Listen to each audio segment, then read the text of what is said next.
I just feel like the Steelers are shot offensively. I don't even know what you do if you're them on offense other than just try to run the ball. Maybe they're going to be able to do that against the Ravens. But is the Ravens a parlay team for you, or is this just a stay away? Because I don't like them either. Yeah, I'd be inclined to stay away. The only thing, I bet the under as soon as the number came out, because of classic AFC North. I think I got it around, 43.5, something, but it might have opened far north of that. Either way. I don't. It's in the tic tac zone. Well, here's one that I know you're gonna. Oh no, it's not tic tac. It's Vegas zone. Pardon me. Vegas zone. I know I'm gonna be able to talk you into the Bengals in a parlay as a dog. No, I know you're ready. No. Why not? Because if the Bills can run the ball the way that they did against the Steelers, and I think they can run the ball the way they did against the Steelers, and it's the Bills at home. I kind of 41% chance of snow house. I kind of don't mind laying the points. That Bengals defense remains not good. It's better. They were pretty frisky last week. Good effort against the Patriots 2 weeks ago. That they were frisky against my team. I thought they were frisky on Thanksgiving. They're improving, but going to Buffalo, this is, Buffalo understands that it can cede no more ground. I mean, I've been using that today. Well, so the case for Buffalo, because I think everybody feels like Buffalo's had a disappointing season, and it's basically because they don't get explosive plays anymore because none of their receivers can do that. But I think they figured that out. No separation. And now they're trying to do last year's Chiefs routine with run the ball, short passes. It's pretty good. I always mention this. I keep track of wins, losses, either or games. You do. Buffalo has 8 legitimate wins. I think they have the most wins of anybody of just outright. I guess the Pats have 8. Maybe a couple others have 8. Nobody has 9.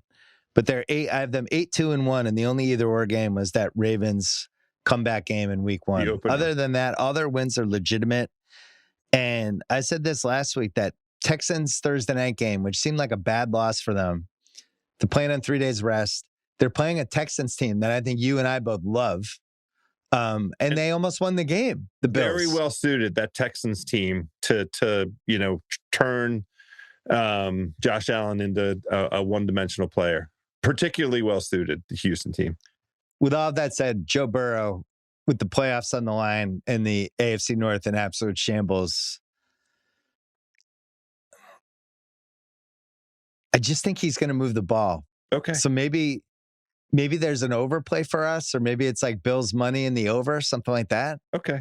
I guess there is snow. I don't know. Table it. All right. The ones that I like the most. What's the game you like the most? The Eagles. No, I have that down. Eagles -2.5 at the Chargers. Jalen Carter's out. And I guess the question is, does it matter where Philly plays? Because their fans hate them.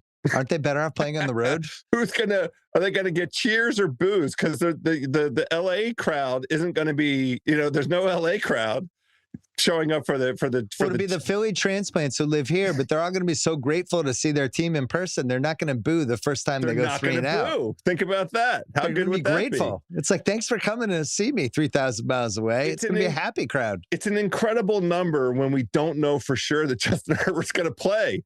It's like 2.5. If he does play, he's going to have a broken hand. Right. He can't play they can't really go for it on any 4th and short because he can't be the quarterback. Trey Lance has to come out and be the quarterback. Anytime I see Trey Lance on the field, that's a win. Let's go. Right. All right. Sign me up. Plus you have the Eagles, 10 days rest. Eagles coming off a terrible loss. They've sucked since the second half against Dallas. They've sucked. I watched the Chargers game because there were only 3 games in the late window. So I watched a lot of that Chargers game, and he had a terrible throw around in the red zone last week. I don't think he's been lights out. The guy that scares me in this game is Vidal, especially if Carter's not playing. I wonder if they can run the ball on them. But the thing with me is, should the Chargers be like an 11-win team? It's the kind of game you should lose. Philly needs it. I'm with you. I like the Eagles, and they should be able to sort this stuff out. There's 3 that I really like. Well, 2 that I really like, 1 that I kind of like. I'll give you the kind of like first. The Bears +6.5 in Green Bay. And you were on Green Bay last week. That was one of the ones we hit. The fear would be Caleb and Lambeau. To me, this seems like a flash sale line to me. Like, why isn't this line 3.5 or 4? There's still like a little untrustworthiness with the Bears, but I feel like with what they did against Philly and how they ran the ball and how good their offensive line is, like the old Lombardi phrase, bad offensive lines don't travel. They have a good offensive line. And they're an outdoor team, and this seems like the kind of game they should hang around with, and it's a lot of points. It's too many points. Green Bay hasn't covered as a favorite by this number this entire season.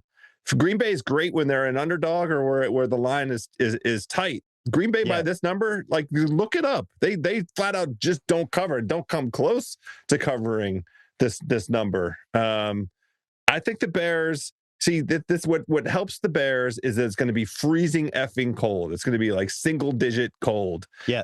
And they are going to run. They're going to just try and run the football. But to the credit, like, the offensive line was a point of emphasis in the offseason. And then they arrived with a head coach who actually can scheme up an offensive line, a protection package, and some run packages that are synergistic. So it's not just we got guys, and now we have a plan also.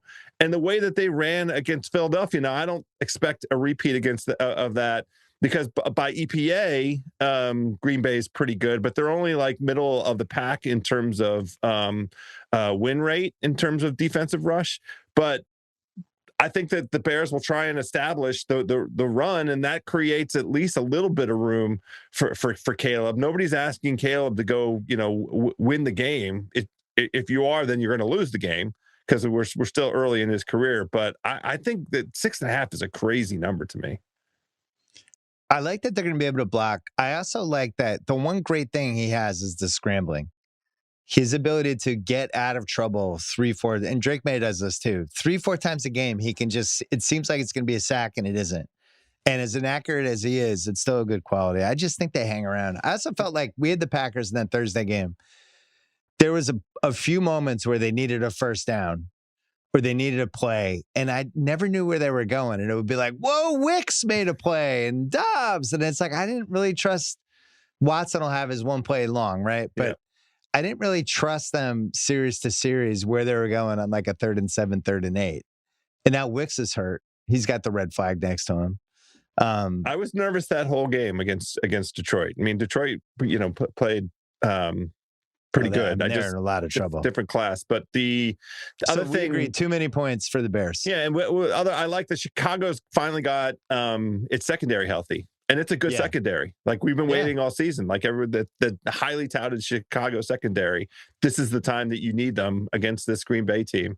Yeah, it's too many points. Are we taking the Bears? With a lot of confidence. Yeah, I think we should. It's a cold weather team, built for 8 degrees in Lambeau. They're fine. Yeah, they're fine with it. Great.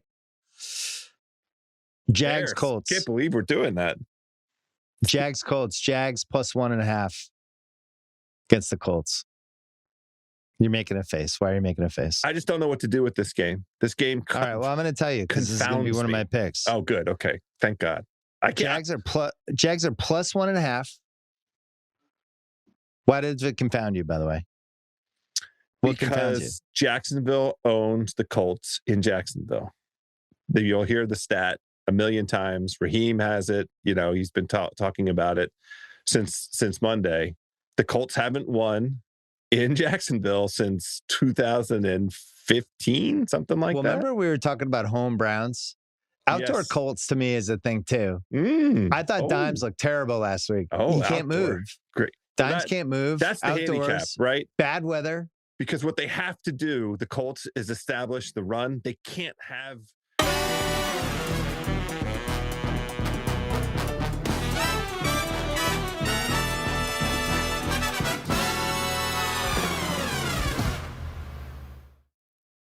Let's roll, baby. Welcome into the Week 14 edition of the Ringer Sunday Pregame. Today's Ringer Sunday Pregame show brought to you by FanDuel. Of course, we are live right here on the FanDuel Sports Network. The odds, of course, are subject to change.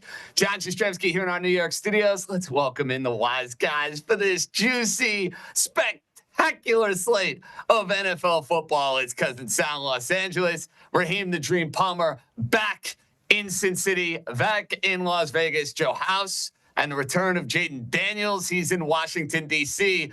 You know, Sally Boy, Conference Championship Saturday has been completely ruined by the playoff. The games had no sizzle. They really had no playoff implications as far as the big movers and shakers. We're going to have some big moving and shaking, though, with this Sunday card of the NFL. I think it's the best Sunday of the year. That's exactly right. I think we're going from the worst college football week to the best Sunday of the year. I agree with you. Tune into our show, not the playoff reveal where we know 11, maybe 12 out of 12 teams. You're going to learn something today, JJ. I don't know what it is, but you'll learn something on this program.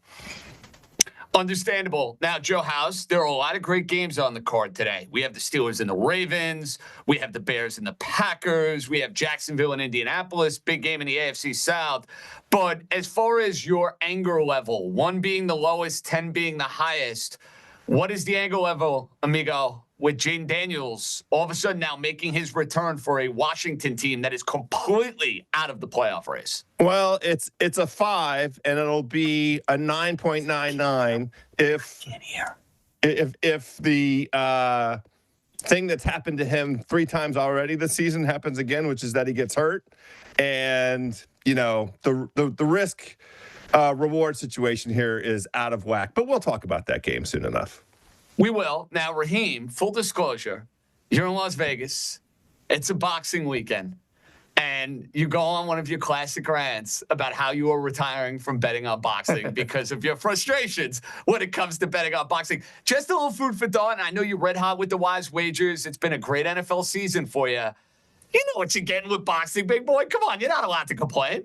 Yeah, it's like they're judging with the magic 8-ball at this point in time. You just never know what you're going to get. It's almost like playing Jumanji. I mean, at any point in time, one judge could say one thing and then you could see another thing. Obviously, you guys know I gave out a pick on Lamont Roach on social media, and I thought he won the fight, but the judges didn't. So we got a majority draw. It happens. It's part of the game, but we're going to keep it moving and hopefully give you guys some winners today on our Ringer NFL pregame show. Does FanDuel have odds on Jumanji? That should be something. JJ, let's talk to our people. I was going to say, what is it? Kirsten Dunst, the late, great Robin Williams? Right. I never saw the remake, by the way. I didn't think it was worth my while. Yeah, I don't think you missed a lot. Yeah. I mean, Robin Williams, Kirsten Dunst, sign me up. I mean, a Jumanji reference. You never know what you're getting on the Ringer Sunday pregame with the wise guys. As Kevin Garnett loves to say, anything is possible. I'll tell you what is possible. A whole lot of winners with the wise wagers. We have our family meal still to come. We'll see if House can maintain his lead as far as being king of the dog for 2025.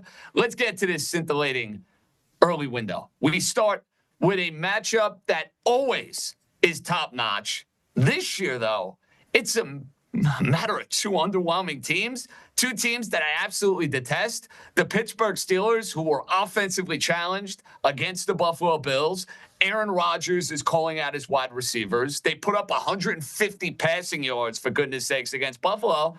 And they took on a Raven team that turned the ball over, 4 or 5 times against the Cincinnati Bengals. This line is at 5.5. The total is at 43.5. Sal, normally with Steelers and Ravens, the bet is when in doubt, take the points. However, with what we've seen from the Pittsburgh Steelers over the last few weeks, how in the world could you feel good about taking the points with Pittsburgh? No, I mean, it's a different team altogether. Yeah, you're right. This is usually like an 18-16 battle, and a touchdown sort of in there wins it. And, you know, I love my South Steelers special, but I think they've outgrown that. They can do the losing at half part, but they can't come back and win. I do like Baltimore today, but the weirdness surrounding Lamar's availability every Thursday or so is enough for me to stay away. He's clearly not right. I'll tell you what else is not right, JJ. The Steelers' first quarter offense. 60 consecutive games scoring 7 points or fewer. That is almost impossible when you think about it, right? They face the Browns twice a year. They face that Bengals defense. They couldn't get a defensive score anywhere in there by accident and then a field goal.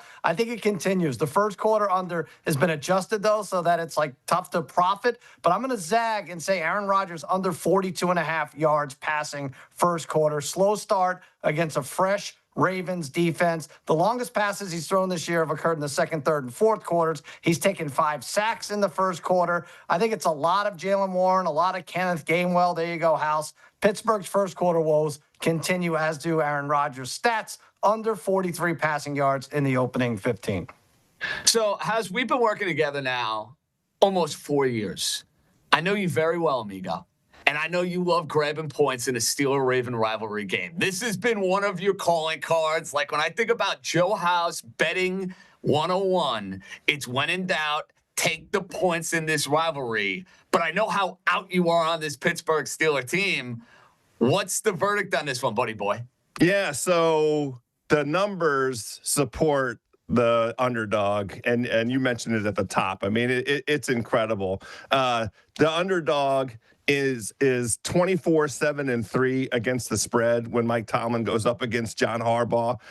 Since 2005, the underdog in this series, 29-12-3, 71%. As a dog against the Ravens, Tomlin 13-4-2 against the spread.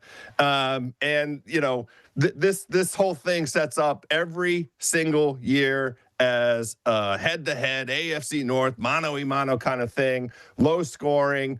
Except for last year when the Ravens rolled the Steelers twice. You asked that at the outset, JJ, how can you, having seen these Steelers, do anything but take the Ravens? Have you been watching the Ravens offense? I mean, this is the problem. Lamar can't run or won't run or doesn't want to run.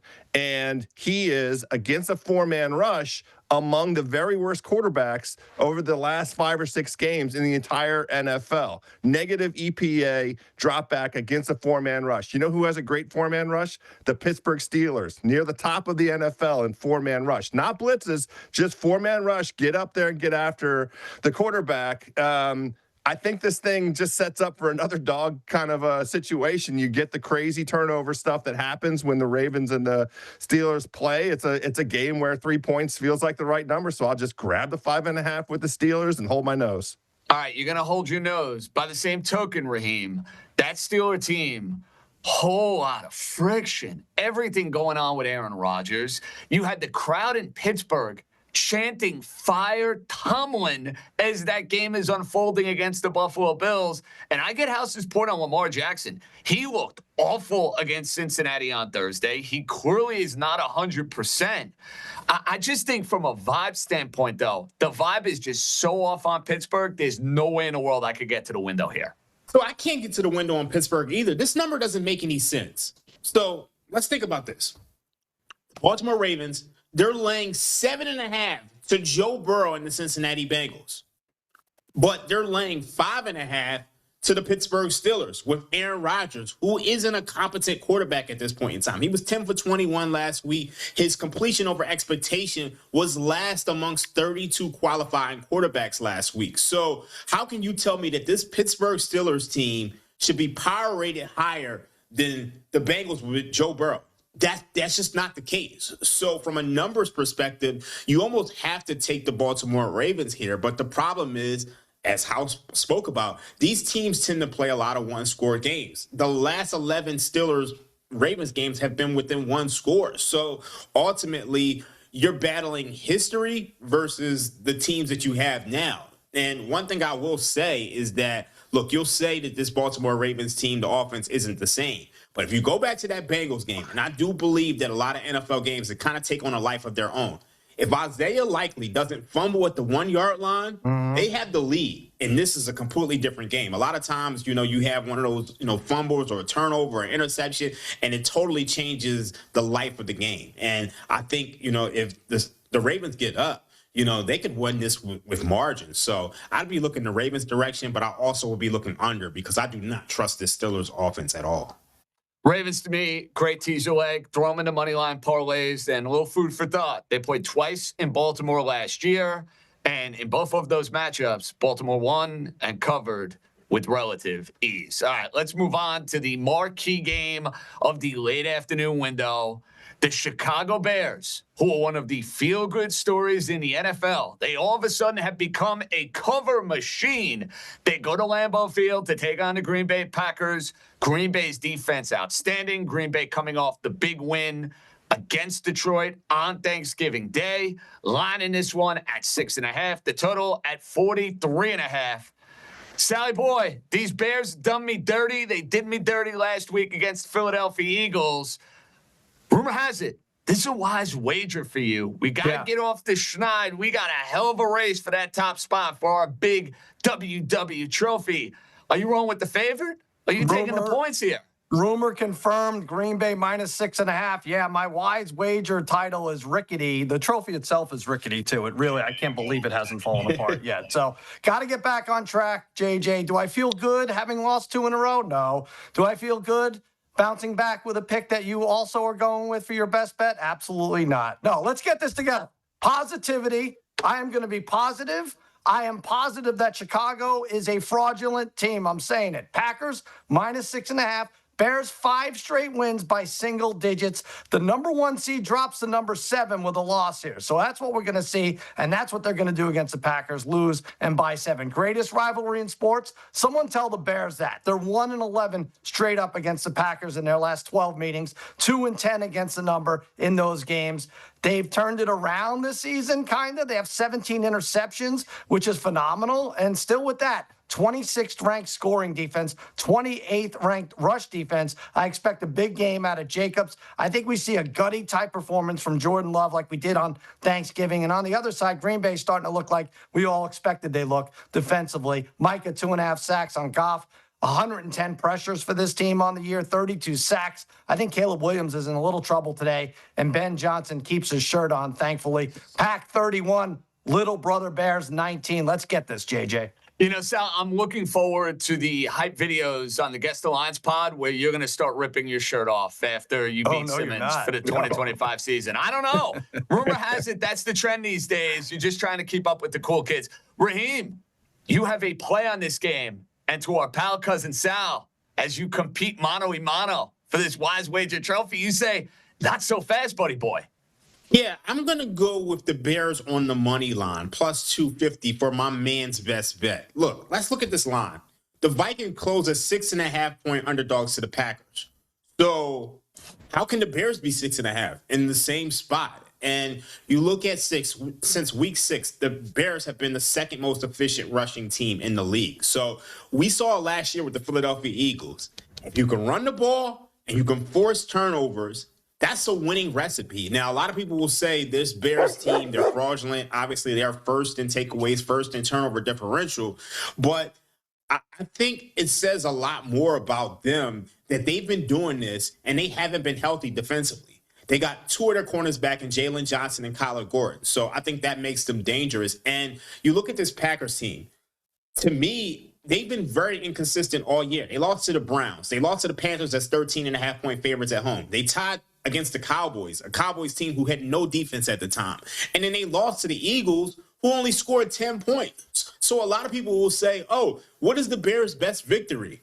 Well, the Bears' best victory is the Eagles. Who's the Packers' best victory? What is it, the Lions? So it's like, to me, I think there's something within the market that's not being captured on this Bears team. And there's actually something within my model that's not being captured either, because my model likes the Packers in this game, but I'm just not buying it. I think Ben Johnson has made this team very competent. They can run the ball, and they're forcing turnovers. And I think that's a winning recipe in the modern NFL. So I'm going to take the money line, but one thing I will add, the Bears win this game. Ben Johnson on FanDuel Sportsbook right now, he's plus 280 for Coach of the Year. Bears win this game, he might get it. That might be a value play, Raheem. But guess what? For this particular matchup, you should have trusted the model, because yours truly is siding with the guy right there to my right, cousin Sal. My wise wager for week 14. We are going double up. We are going a little back-to-back and a little belly-to-belly. I love the Green Bay Packers laying the 6.5 here against the Chicago Bears. Let's understand something about this Packer defense. Haven't given up 20-plus points at home all year. Yes, they have been consistently inconsistent offensively throughout this season. But this Chicago Bears defense is not keeping me up at night. I get the sense that Jordan Love is starting to find a comfort zone, getting some wide receivers back. You've seen the emergence of Christian Watson, which was on full display in that Thanksgiving game.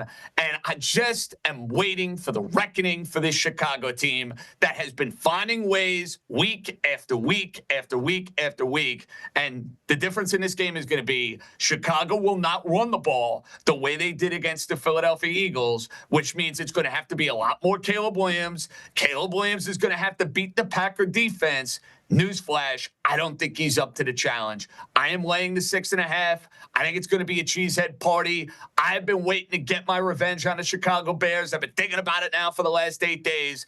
Pack.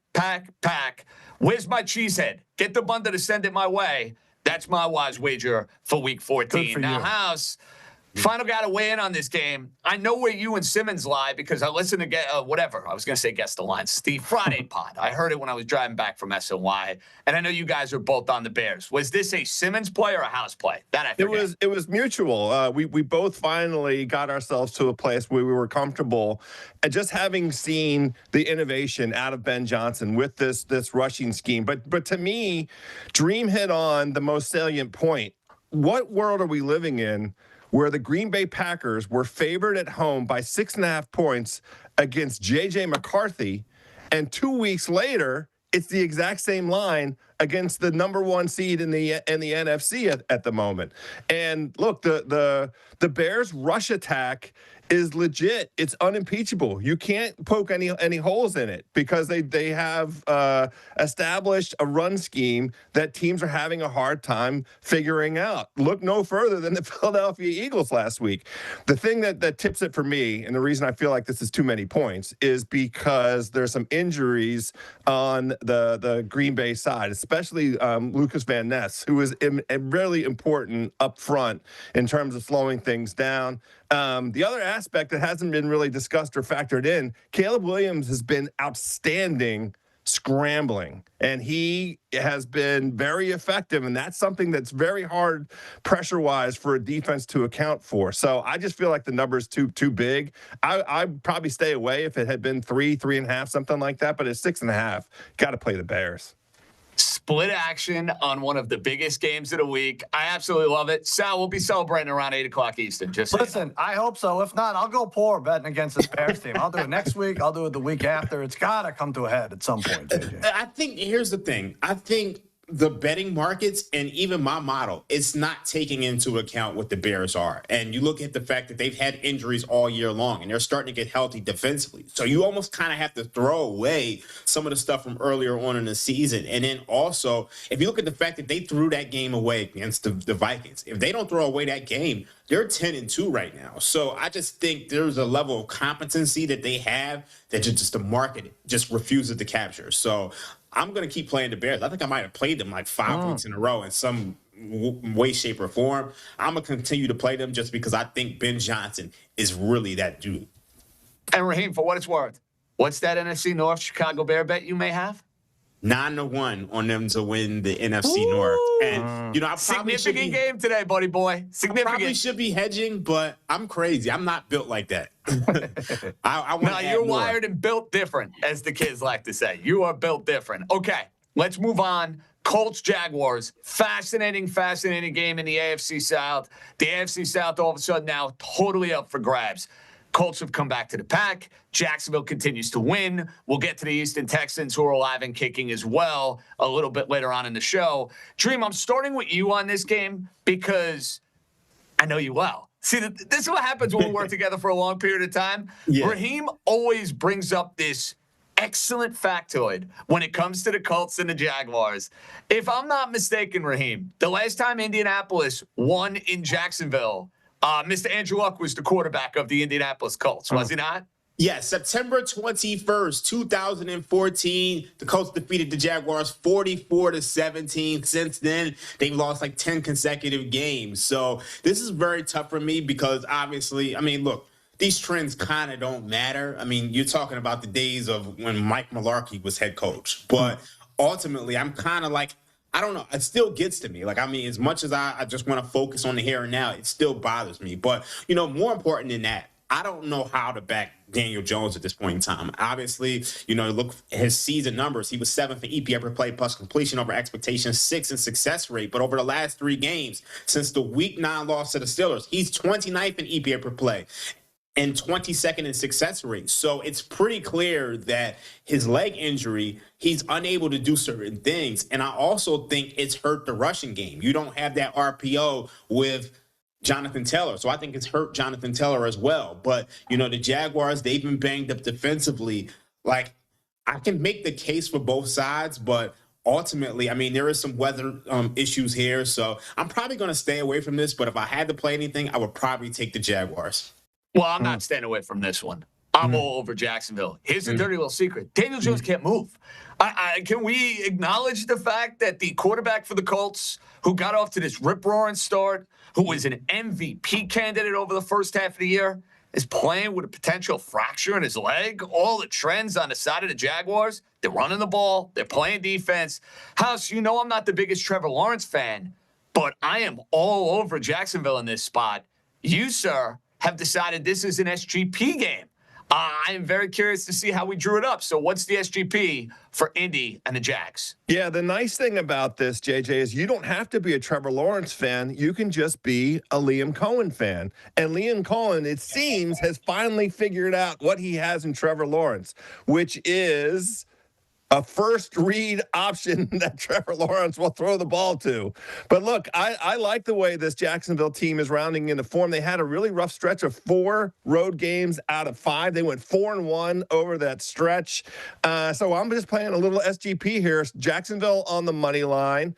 Tyler Warren over 52.5 receiving yards. Jacksonville is very vulnerable to tight ends. Actually, I think it's 50.5 now. The number keeps moving because the forecast is rain, and I'll come back to that in a minute. Travis Etienne, anytime touchdown, he can get it done by catching one. He can get it done by running one. He has one at each of the last 3-4 weeks. And then Jonathan Taylor under 93.5 rushing yards.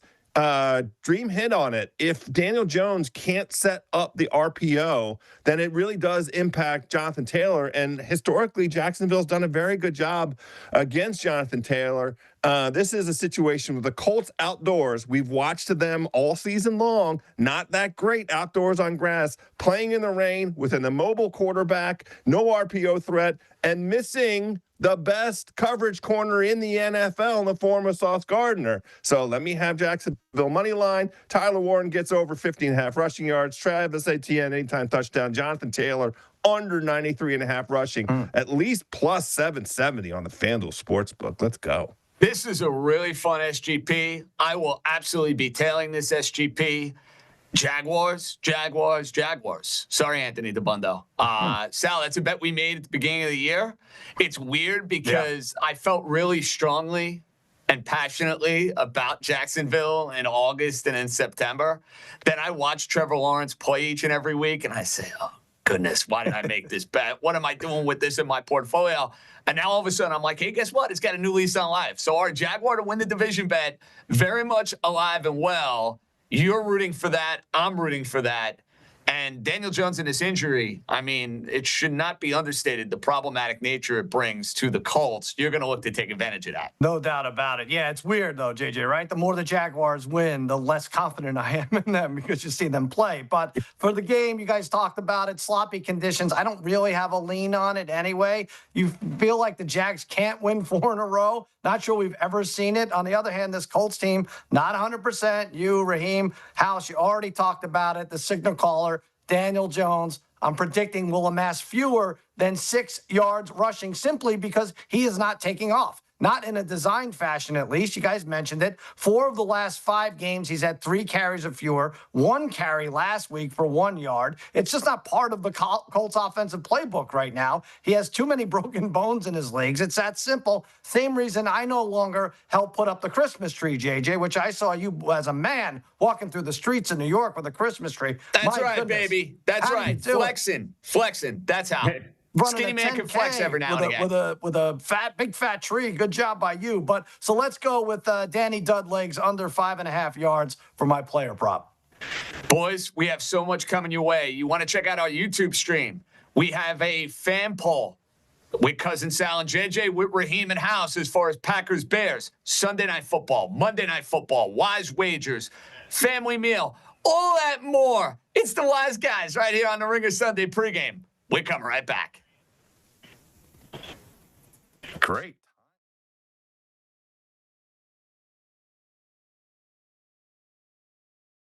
So a few weeks ago, former Lions All-Pro center Frank Ragnow announced he was attempting a comeback. And I thought this was brilliant. I was like, wow, you got guys at the end of their career. If they could train and get back into shape and after retiring, rejoin their team and make a difference down the playoff stretch.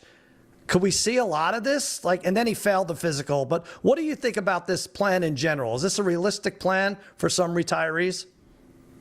I think we are seeing an age where I would probably say, especially with the lineman, veteran lineman who's proven and can play the position is very valuable, extremely valuable. And so I think you could see it some, but I think also we see it in quarterbacks, how much longer they're playing. Really, we start to put a window on those guys, man. They can play into their 40s easily. You look at Matthew Stafford, and it's like people keep talking about him retiring, but it's like, man, I think this dude looks like he could play for another 5 years. I mean, I don't see anything slowing down in his game. So I think you will see some guys that can fight back with really just where we are with medicine and health and wellness in the world today, like recovery, everything else. You think of all those things that really lead into why you retired at some point. I think that really out there right now, you have the ability to recover faster, to heal more, and really, if you take those little breaks, maybe put some attention to your body, that you will see guys come back. I mean, I know for myself, even to retiring at 40, I mean, when I was 41, 42, I still felt like I could go out and play, and I still felt good, and I still felt like I could go do it. And we get really close, like, oh man, I think I want to try to say I could do it, and then just it never inevitably kind of struck to go. But now it's been too long, and I don't want to be touched by anybody, and I don't want anybody to touch me.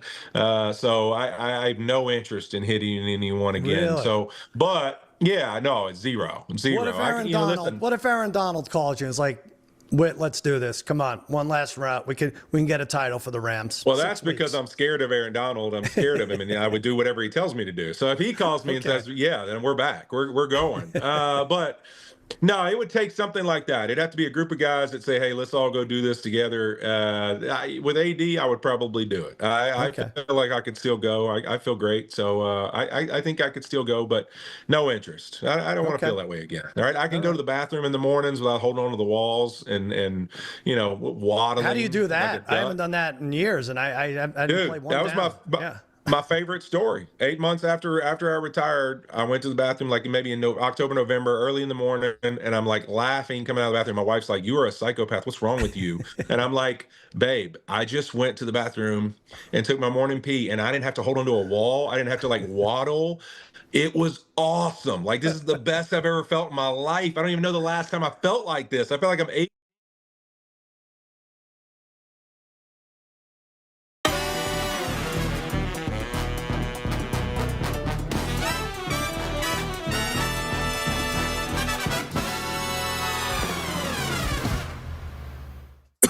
Welcome back to the Ringer Sunday pregame with the Wise Guys, getting you set for a very juicy Week 14 in the National Football League. John Jastremski alongside Cousin Sal, Joe House, and Raheem Palmer. Fellas, Sunday Night Football.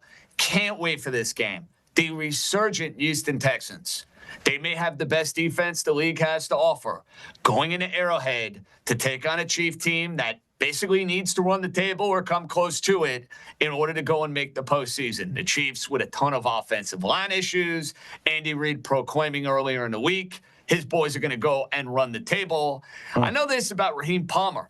There's been a certain team that has treated him very kindly throughout the course of this NFL campaign, because I can remember on a couple of different occasions, he has gone with the Houston Texans as a wise wager. He did it earlier in the year against the Ravens. He did it last week against the Indianapolis Colts. So Raheem may be taking up a residency in Houston. Are you taking up a residency in Houston one more week, Dream? Oh, most definitely. I'm going right back to the well again. I'm taking the Houston Texans plus 3.5. I actually think they win this game outright. But for the sake of this, my wisest wager is the Texans plus 3.5. My model makes this game Chiefs -2. So I think there's some value here. We know the Chiefs, they play a ton of one-score games. They are 1-6 in one-score games. We know games land on 3, 15% of the time. So this is within that range. This could land on 3. But the Texans have the #1 scoring defense in the league. 16.5 points per game. They're 6th in sacks with 34, 1st in EPA per play, 3rd in success rate, and they are allowing points on just 26% of possessions. Now, the biggest thing is there's a huge mismatch here. You look at the Chiefs' offensive line. Everybody's in the hospital. Left tackle Josh Simmons, he got placed on injured reserve this week with a wrist injury. Trey Smith and Jawan Johnson are doubtful. So who do you have on the offensive line?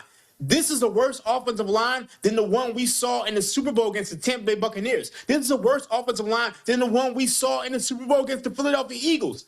This is a real problem. You're going up against Will Anderson, Danielle Hunter. They could absolutely wreck this game. So if Patrick Mahomes and Andy Reid, they pull a rabbit out of their hat against this defensive line, I'll gladly pay you my money. And I don't think that's going to happen. So give me the Houston Texans plus 3.5. I like a money line. We're going to shout out DJ D&D. I got 25 lighters on the dresser. I got to get paid, and I'm going to get paid off for this game. Houston Texans plus 3.5. Yeah, I love it, Raheem. Listen, a week ago, Joe House, you and I made some poor decisions. I'll tell you why. We were all in on the Houston Texans, yet we decided to go with the crummy Browns and the crummy Titans as our man's best bet candidates. You, sir, are not going to get fooled again, to quote the Who. Houston Texans money line, is that the play? Won't get fooled again. And look, when Dream gets hot like that, I just got to jump on and go along for the ride. He made the compelling case here. Just a couple other observations. Remember, these teams faced each other in the playoffs last year, and these Houston Texans gave the Chiefs everything they wanted. It came right down to the very end. This Texans team is absolutely not going to be intimidated or impacted by the home crowd situation in Kansas City. No, sir. And I really love the fact that we're going to get some C.J. Stroud runs. Now, they didn't do anything last week. They took it easy against the Colts, but that has been an effective part of the Texans' game plan. It was through the first half of the season before Stroud got hurt. I think that's a great way to exploit this Chiefs defense. The other thing is, the vulnerability for this Texans defense is a deep ball. And certainly the Chiefs have the receivers for that, but I don't think Mahomes is going to have the time to get a deep ball out. He's just going to have to throw it up. The other aspect of this has been a weird thing all season long. Patrick Mahomes is making turnovers. This Chiefs team is turning the ball over at exactly the worst time, at exactly the worst moment, and it is changing the outcome of games. I think that we're in store for another one of those. This is it, man. Put the dirt, get the shovel. The Chiefs are going down. Boys, I'm right there with you. I'm playing Houston plus 3.5. I'm going to throw a little sprinkle on the money line. The mismatch in this game is the dominant defensive line of what Houston is bringing to the table. You saw how miserable they made Josh Allen just 2 weeks ago on Thursday Night Football against this Chief team that now all of a sudden had a mediocre offensive line to begin with and is going to be down starters. Not ideal. Houston. And Sal, it feels odd because we all know of the pedigree of the Chiefs. We all know this is a kitchen sink spot for the Kansas City Chiefs.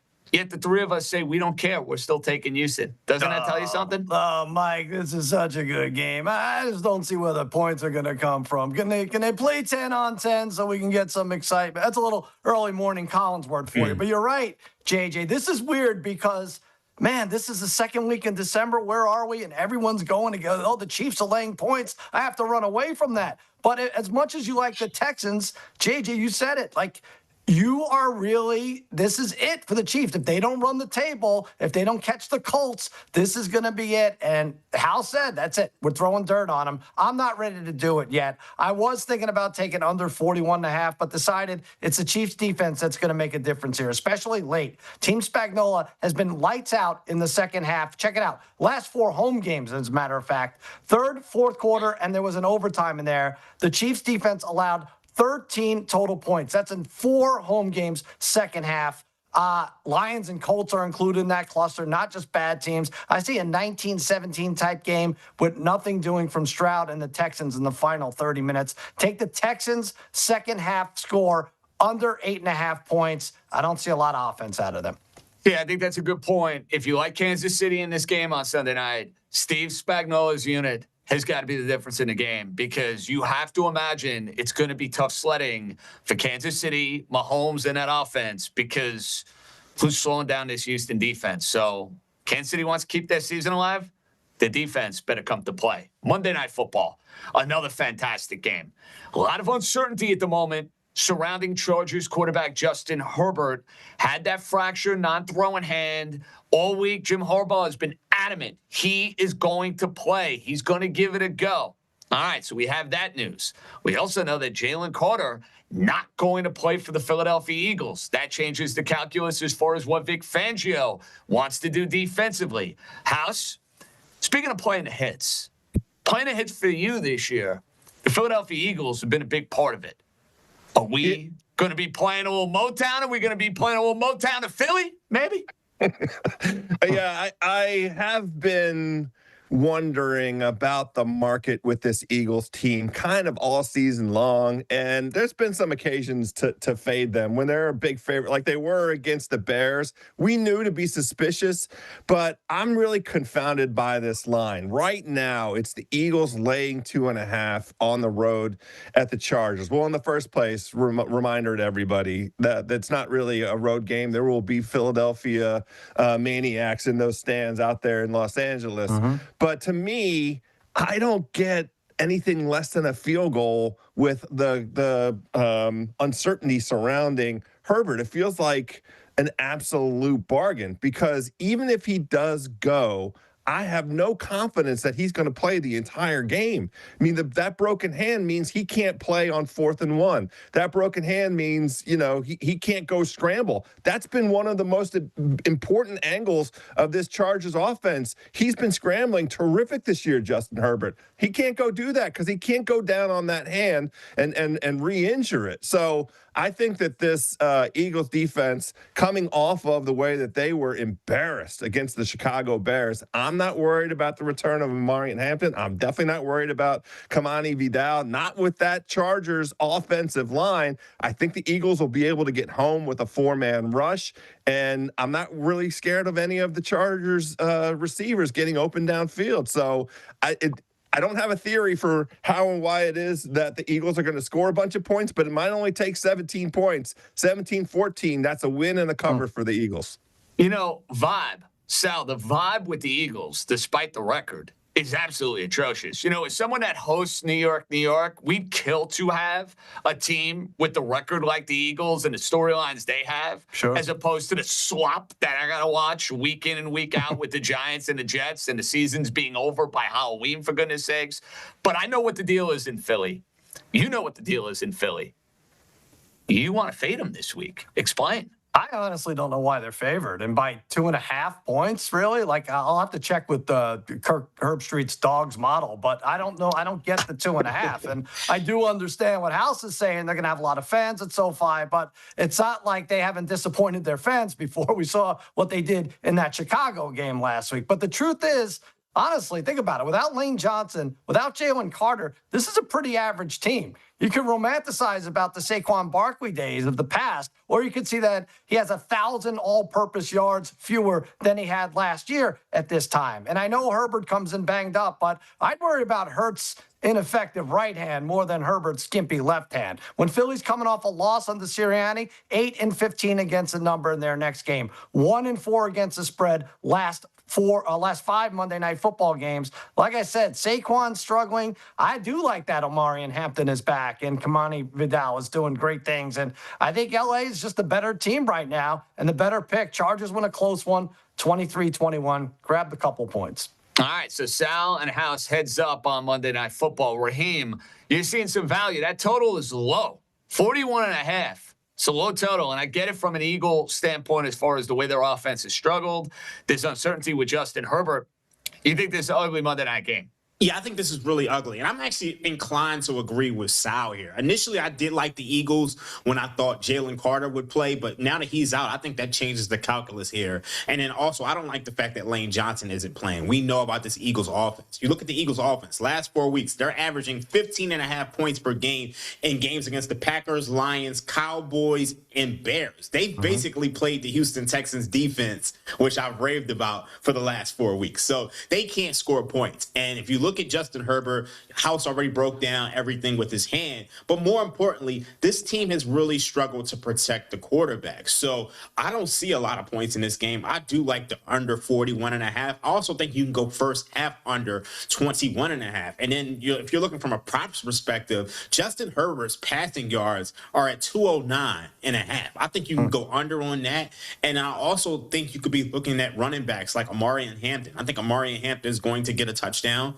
Obviously, that is kind of counterintuitive with me playing an under, but I think Amari Hampton should be able to have a solid day with him coming back. But I really like Justin Herbert under 209 passing yards, and then I go under for the full game, first half, 41.5, 21.5. I just don't think there's going to be a lot of points here at all.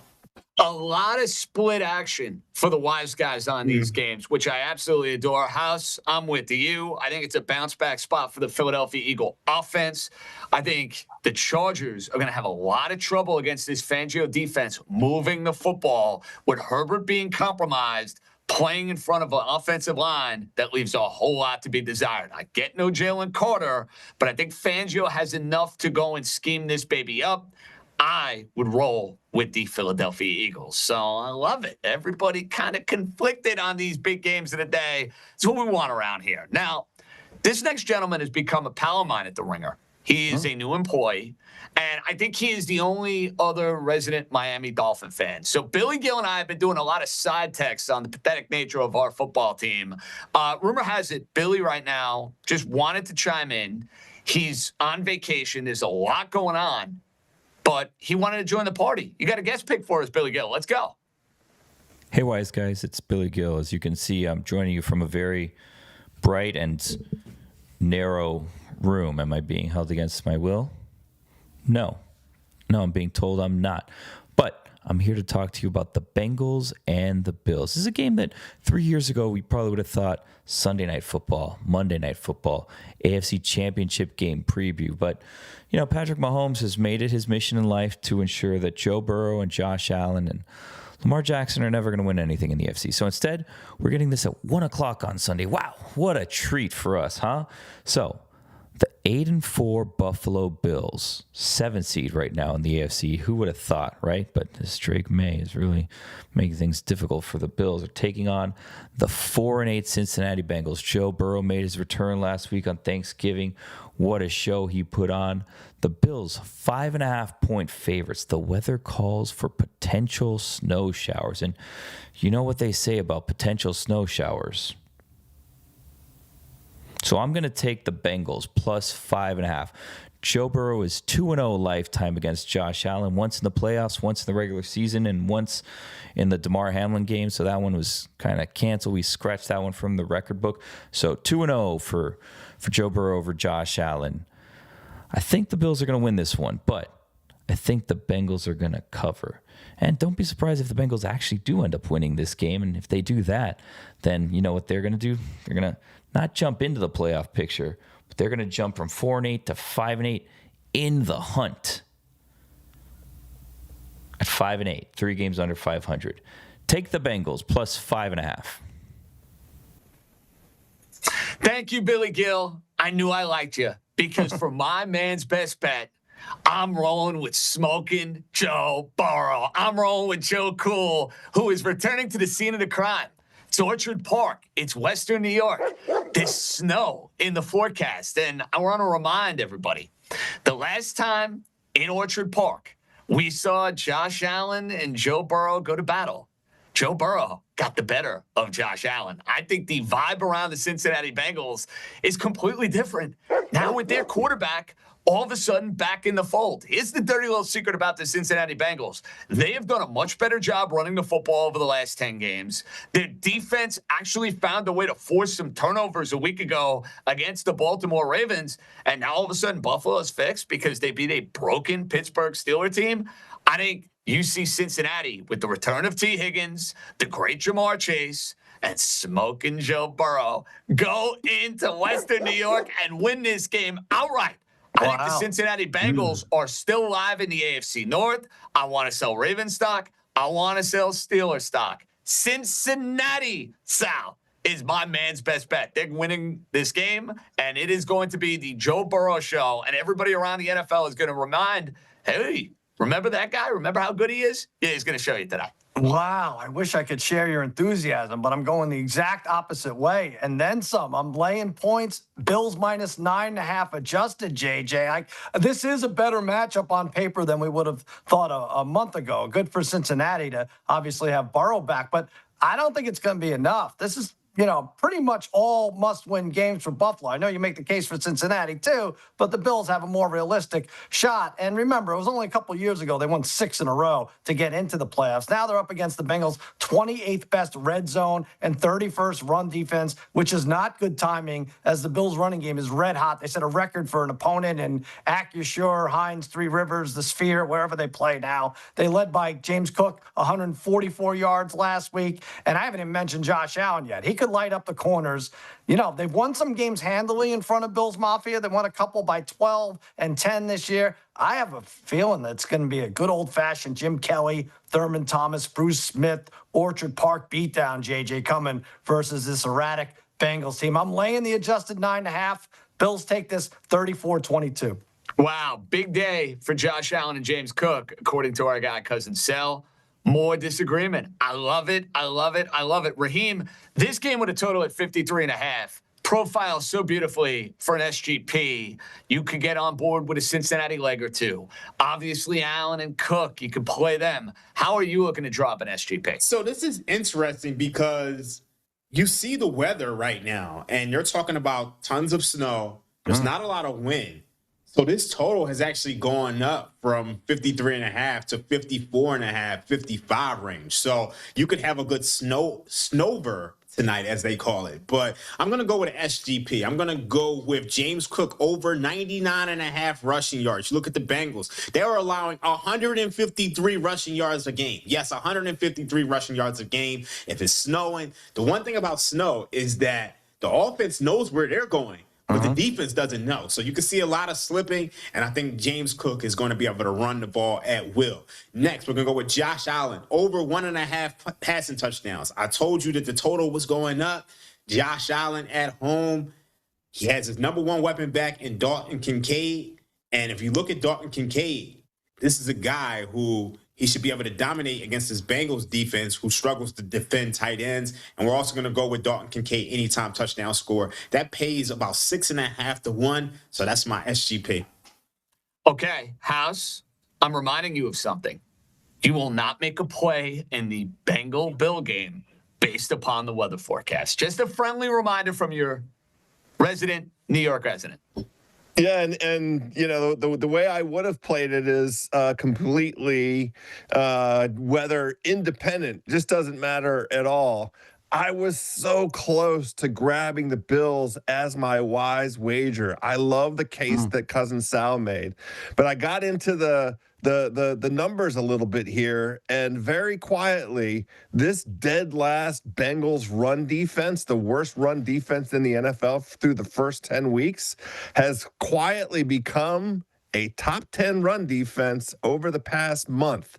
And we saw it a little bit on display. We thought that Derrick Henry was going to run all over this team. They were going to set up Lamar to have time with Derrick Henry, and it just didn't really happen against the Baltimore Ravens. So I got scared off. And here's the thing with the Bills. The Bills need the run to set up the pass because their receiving core is one of the worst in the NFL in creating separation. Now, maybe that changes in the snow, but, everything opens up for the Bills offensively as soon as they can establish the run. Well, if there is any kind of hiccup in that direction, and this is how we've seen the Bills lose some of these games. They lost to the Patriots because they couldn't really establish the run. They lost to the Falcons because they couldn't really establish the run. And I'm just a little bit nervous. So I got scared off of it. The play for me is just grab the points with the Bengals, but I'm not putting very much into it. Raheem, this is the sort of game, if you like Cincinnati, I think you like them outright. Like, I don't see a pathway for Cincinnati losing this game by 3 or 4 points. That's just my feel on it. It's a Joe Burrow day. It's a Cincinnati offense day. I think that'll end up being the difference. If this game is tight, they're going to win. If Buffalo wins, I think Buffalo ends up winning by margin. Is that a reasonable expectation? Yeah, I think I agree with that. I definitely agree with that. I'm actually having a hard time with this game because so the Ravens were laying 7.5 last week. We know that the Ravens, they're just not the same Ravens team. But now the Bills are laying 5.5. So are we really upgrading the Bengals that much or downgrading the Bills? I think it's upgrading the Bengals because of what you saw from Burrow, who looked pretty darn good coming back off the injury. That's my take. Yeah, but if you think this is the 2022-23 Bengals, if they're back like that, of course you take the points here. But I just don't see it, not just yet. Yeah, I wonder how much folks are factoring in the loss of Joey Bosa, because I mean he's elite pass rush wise, and that's not a 2-point difference, but definitely impacts what the Bills want to do. I mean, gun to my head, I think I'm riding with Sal on this because I get the sense that everybody saw Joe Burrow and the Bengals go out there and beat the Ravens on Thanksgiving, and this feels very like a public dog of the week. But I'm staying away from it. Yeah. Joe Burrow was 24. Public dogs usually have fleas. That scares me. There you go. Moving on, boys. I know this one is going to be in a lot of parlays and a lot of teases. The Tampa Bay Buccaneers, who found a way against the Arizona Cardinals a week ago, they host the New Orleans Saints, who were down big against the Miami Dolphins, almost stormed back and won the game outright. You're seeing this line at 8.5. The total is at 41.5. Sal, low total, yet you have it circled for an SGP. Take it away. I do. I think, I have it circled for an SGP. If you're alive in any elimination pools, I think Tampa's your pick if you still have them. That insane catch, though, JJ, by Bowers last week, where Geno looked to spike it into the turf and Brock swooped it into the end zone, somehow cost me my SGP last week. Let's hit it again. Tampa Bay -2.5 adjusted. They must have this win. Got to take the easy ones. And Tyler, what the shuck, can't be win on a road in a game like this. He's just not going to happen. Bucky Irving touchdown. Buck the Duck is back. He's got 3 touchdowns this year in 5 games. He scored last week, scored both games versus the Saints last season. He hits pay dirt. Emeka Egbuka, my offensive rookie of the year pick, to have a 20-plus yard reception. He's done this 9 times this season in 5 of the last 6 games. And Baker, 10-plus rushing yards. He's done this in 3 straight and 9 of his last 12. So that's Bucks -2.5. Buck the Duck scores. Egbuka, 20-plus yard reception. And Baker with 10-plus rushing yards pays a nice sum. I think $4.58 in the plus. House, I was very tempted to take what the shuck. +8.5 against the Buccaneers. Division game. Wacky things happen in the NFC South. Am I crazy to look at this game and say shuck or pass? No, and I hate that I'm going to try and make a case for sucky shucky right now, but I'm about to do it. Really, it's just a case against this Tampa team, which the combination of injuries to its defense, and I'm not sure Baker's all the way back. It's just a big number to lay in a division game where the defense has been allowing 7.6 yards per drop back. So the Saints are just going to go back and throw the ball, and he's going to have, Shuck is going to have volume opportunities. I don't know if that's a good thing. Feels like a defensive touchdown for Tampa could be in the mix, but I'm not going to lay 8.5 in this. As we move on, Raheem, I have a little note for you.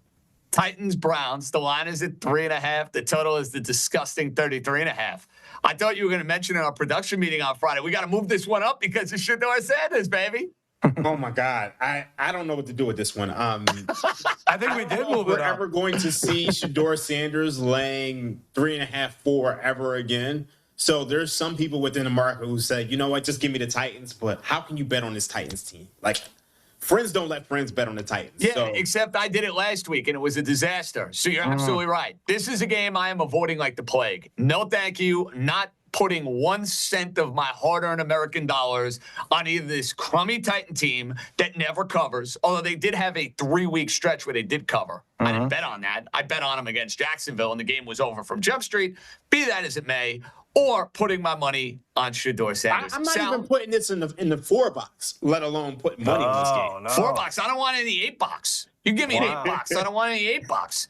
You have a play on this game, Sal? I'm shocked. I mean, you guys called it. Raheem said this is the Browns should never lay 3.5 points to anyone versus the Titans should never get only 3.5 from any one game. So good luck picking it. I'm going with what I think is a more stable pick, a player prop featuring the best player in this game, Myles Garrett, over 1.75 sacks. You guys probably think I'm crazy for taking anything over 1.68 or 1.69. Now, the reason it's 1.75 is because you can be rewarded a half a sack. I know you guys know that. I'm just telling our audience who may not be familiar. Garrett's going for the record against Cam Ward and the Titans, who allow 4 sacks per game. That is last in the league. He's got 8, Garrett does, in the last 3 games, 4 multi-sack games, 19 sacks. He needs 3.5 to tie TJ Watt and Michael Strahan. He gets a couple on Sunday. Good luck stopping this phenom, the runaway Defensive Player of the Year winner, Myles Garrett, over 1.75 sacks.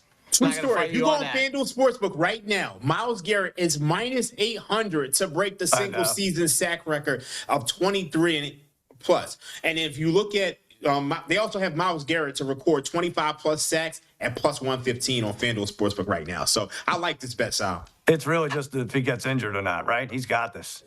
How's that? Just hope when Myles Garrett breaks the sack record, it's not as lame as Michael Strahan and Brett Favre from 25 years ago. No, that's right. He may get 4 today, and it won't be because that Titans offensive line lets him walk right back there. But, I mean, it's got to be Browns or nothing in this instance. I mean, we've established Cam Ward is so bad against, disruption. Second to last in the entire NFL. And, it's a dominant Browns defense. It wasn't anything about the Browns defense last week that cost them the game against the Niners. It was horrendous special teams play and equally horrendous play calling from their head coach. But I think that there's going to be volume for the Browns offense, which to me means tons of Judkins touches. So invest in Judkins overs, Judkins anytime touchdown. I think it's going to be Judkins, Quinshawn all day long. Boys, we have a lot more coming your way in this loaded Week 14 edition of the Ringer Sunday Pregame. We'll hit the NFC West. Seahawks in some trouble, maybe down in Atlanta. Family meal still to come. The wise guys are rocking and rolling. We'll be right back.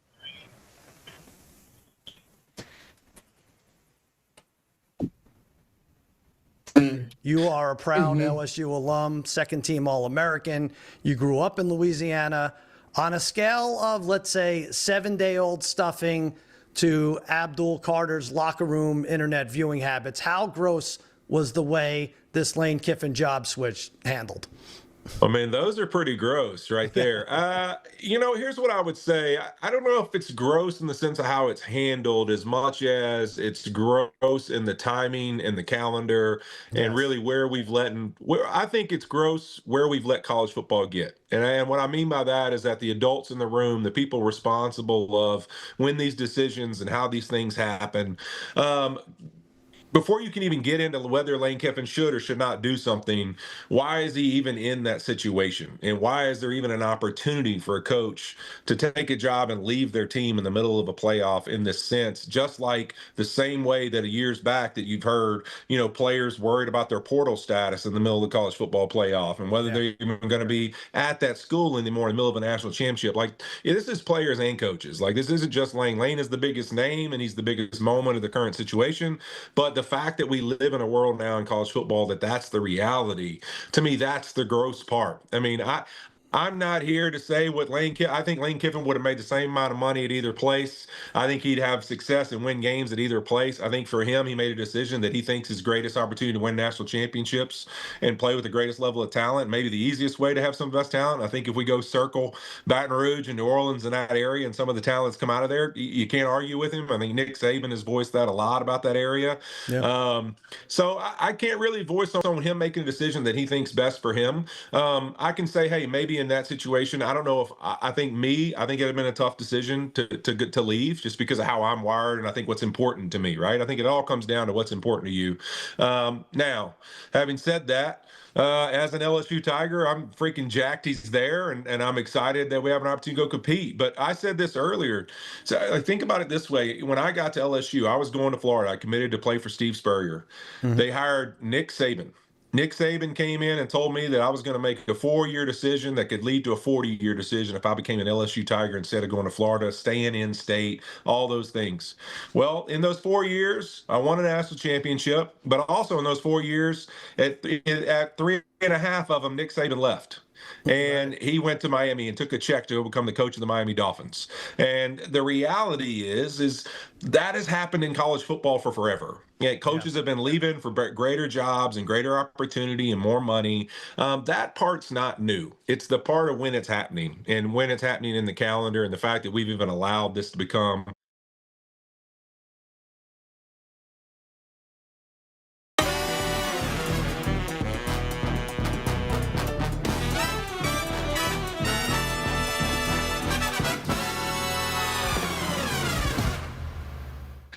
We have reached the final hour. Ringer Sunday pregame. Wise guys, getting you ready for Week 14. We are on the FanDuel Sports Network. Of course, check us out on YouTube. John Jastremski, Joe House, Cousin Sal, Raheem Palmer. A lot of dissension, a lot of even splits in the first hour as far as the marquee matchups are concerned. I think we have a trap game. I think we have ourselves a rat line down in Atlanta. The Seattle Seahawks, who have been one of football's best teams all year, only laying 6 and a hook against a crummy Falcon team that lost to the Jets a week ago, a Falcon team that is completely lost, where Raheem Morris should be out at season's end. This line seems way too low. There is no way in the world I'm putting Seattle in any teases. I'm not putting them in any parlays. This one stinks. I'm nervous. I don't like the way Seattle's offense has looked over the last couple of weeks. But if you think I'm betting on the Atlanta Falcons, think again. It's a rat. It's a rat. It's a rat. Sally, I've been waiting for a rat line. We got ourselves a rat line. Seattle and Atlanta fits the bill with me. No, you're right. I didn't want to double up on both of us having this as a rat line. But Seattle, I feel they should win going away. But Atlanta's a rat franchise, JJ, right? First of its kind. You can't take their spreads at face value ever. So I'm going player prop, Jackson Smith and Jigba. 6 of his last 8, he's gone for 105 or more. I like him for 100-plus receiving yards at plus 116. Ton of targets, 111, leads the league. Atlanta allowed Adonai Mitchell to join the 100-yard club last week. Come on, that's not promising. Yardage leader, rebound strong here. Give me JSN 100-plus at plus 116. A bounce back spot for JSN, who was MIA a week ago against the Minnesota Vikings. Well, for what it's worth, he didn't have to do a whole lot because Seattle's defense basically like, hey, rest up, big boy. We got you. Raheem, Seattle's defense, one of the best defensive units the league has to offer. Kirk Cousins at quarterback. This smell like an under? This is definitely an under, because if you look at both of these defenses, Atlanta's actually 3rd in sacks, and Seattle's actually 4th in sacks. So both of these teams are in the top 5 in sack rate. They're in the top 10 in pressure rate. So both of these team defenses should be able to get to the quarterback. And we know Kirk Cousins, he's a statue. He can't really move. But if you look at the other side of the ball with Sam Darnold, he's nursing a little ankle injury. And the last thing you want with Sam Darnold is a team who can get pressure and, get to the quarterback. So I don't think this is going to be a high-scoring game at all. I'm going to go under 44.5. And if you look at FanDuel Sportsbook right now, they actually have the juice on the under, juice to minus 112 or so. So I think that's a symbol that they kind of want some over money. So I want to show everybody that I am decent at multitasking. I'm improving as we go through the Ringer Sunday pregame. I see our YouTube chat open. I have it in front of me. Scotty is wondering, have I ever picked Seattle? Scotty, the answer to that question is yes. I took them as a wise wager against Jacksonville like 8 weeks ago, and it was one of my easiest wise wager wins of the year. So I guess that's the moral of the story to Scotty's point, is that I should have been rolling with Seattle a lot more, and I would have had a lot more success. Just saying. Well, you take them every 2 months. That's good. They've been very good against the spread. They've been exceptionally good on the road. I mean, it is an incredible job that Mike McDonald's done with the Seattle team on the road. My concern is this. I was prepared to play them when it got down to under a touchdown, because the line opened 7.5. It got bet down to 7, now under 7. And I sat there this morning again, kind of thinking about maybe Seattle as a wise wager. The problem I have is Sam Darnold. I mean, we just have seen too many of these instances where he gets so flummoxed by pressure. Minnesota got to him, and he was very shaky. Like that I had Seattle first half laying 6.5 points as my wise wager last week. The only reason that got home was because the incomparable Brosmer threw an incomparable interception, one for the whole season, and an unbelievable cover by the Seattle team. But I just don't have, that you can't go back to the well every week and say Seattle's defense is going to score a touchdown every week. And they're not really establishing the run. The Seattle's offense scares me. So I stayed away from it, but I certainly, understand the sentiment that moved the line in the direction of Atlanta. Fellas, let's move on to the other contender in the NFC West, the Los Angeles Rams, who are the odds-on favorite at the moment to go and win this year's Super Bowl in Santa Clara.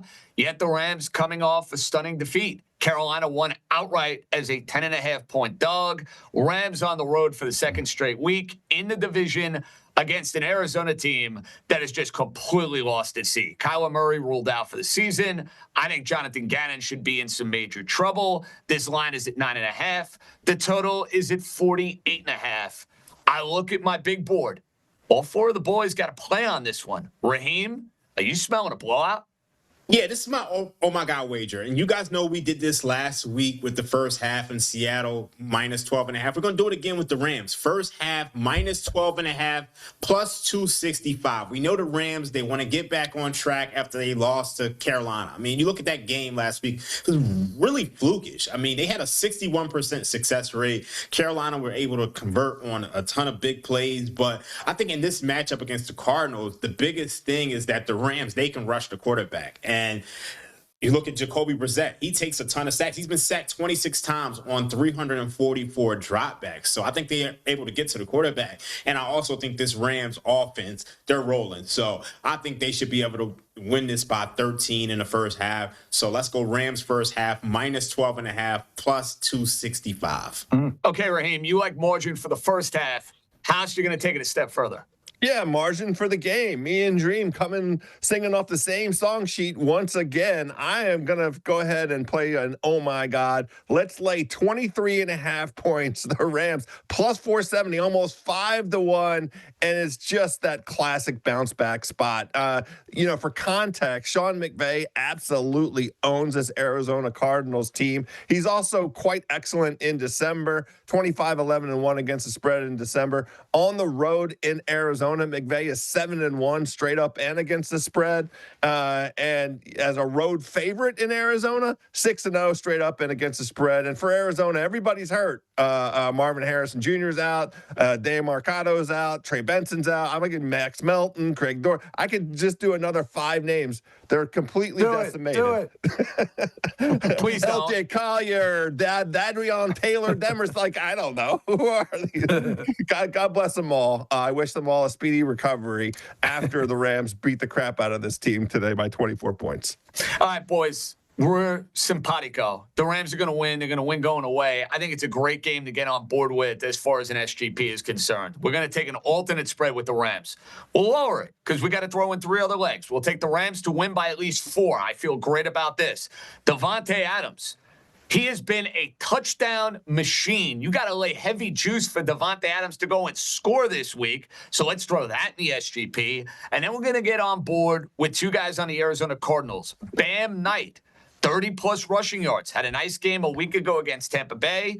30-plus rushing yards. Try to keep the ball away from Matthew Stafford, Puka Nacua, and Davante Adams. Sold. And without Marvin Harrison Jr., I mean, Jacoby Brissett's got to throw the ball to somebody. So let's go back to the well with our guy, Trey McBride. So McBride, 60-plus receiving yards. Knight, 30-plus rushing yards. Adams, an anytime touchdown. Rams laying 3.5. This SGP a little under 4-1.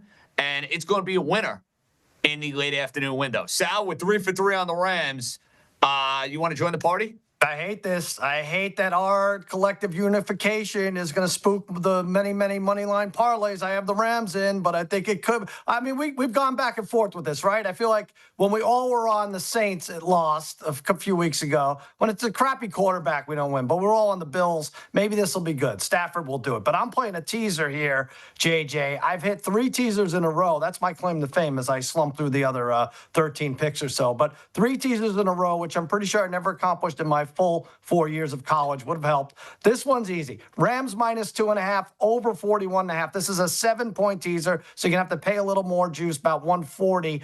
They're coming off that embarrassing loss to Carolina. McVay, though, 7-1 on the road in Glendale. And after an upset, the Rams are 15-1 straight up on the road. I don't think it's a trap spot at all. And I think they'll be scoring. We'll tease the over to 42.5.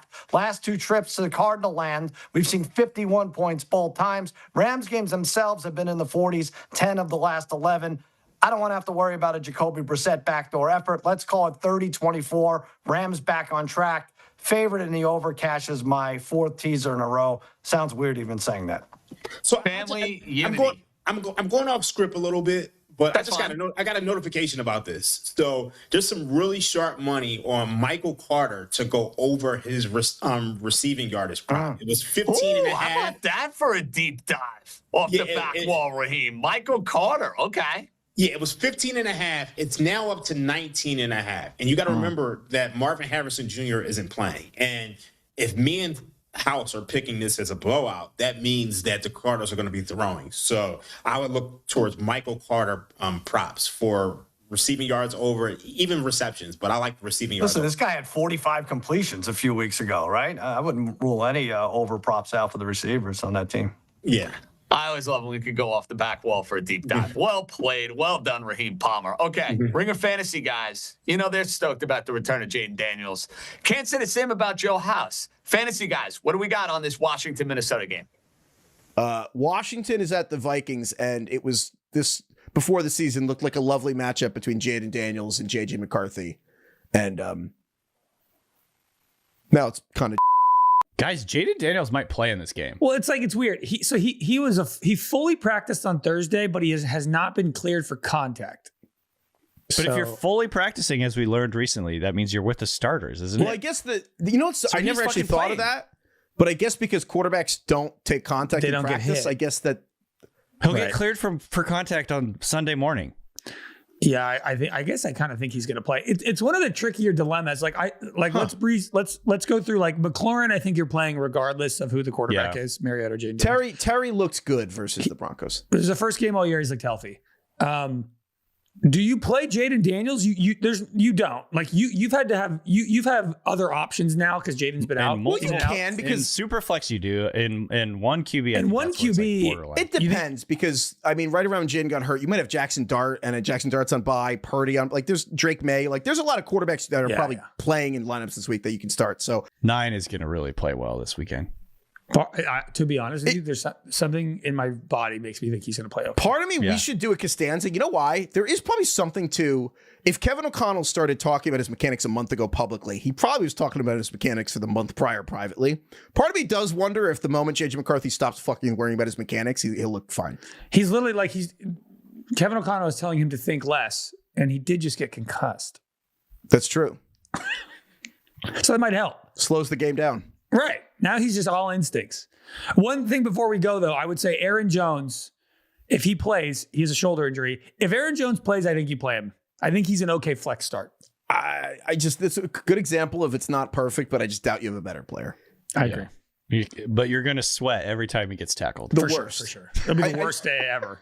And running backs get tackled kind of a lot. Dude, people are going to be in their lineup. They're going to be like playing Aaron Jones and Justin Jefferson, and the Vikings are going to have no completions through like 20 minutes. And people are going to be like, they said that the game would be better for. This is a nightmare week of fantasy. Awful.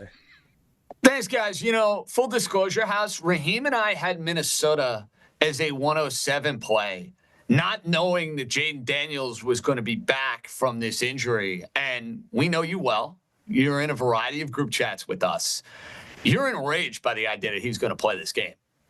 Yeah, there's no point to me. The local media and the team, the articulation is that this is the first time this season that Washington will have 10 of its projected starters, 10 of the 11 on offense all together, and that this is notionally some way for Jaden to continue to develop. Notionally, he's gotten hurt 4 times in 25 games, and if he gets hurt against this Minnesota team and it's bad injury, we're going to have this same conversation situation again at this time next year. The risk reward here is completely out of whack. Now, inside the X's and the O's, kind of like Washington, because J.J. McCarthy is an absolute auto fade. The problem is that this Minnesota defense is really goddamn good, especially with Jonathan Greenard putting pressure on, and Jaden Daniels and this offense are going to be in a silent count kind of situation because the home field advantage in Minnesota is legit. So it's a stay away in terms of betting,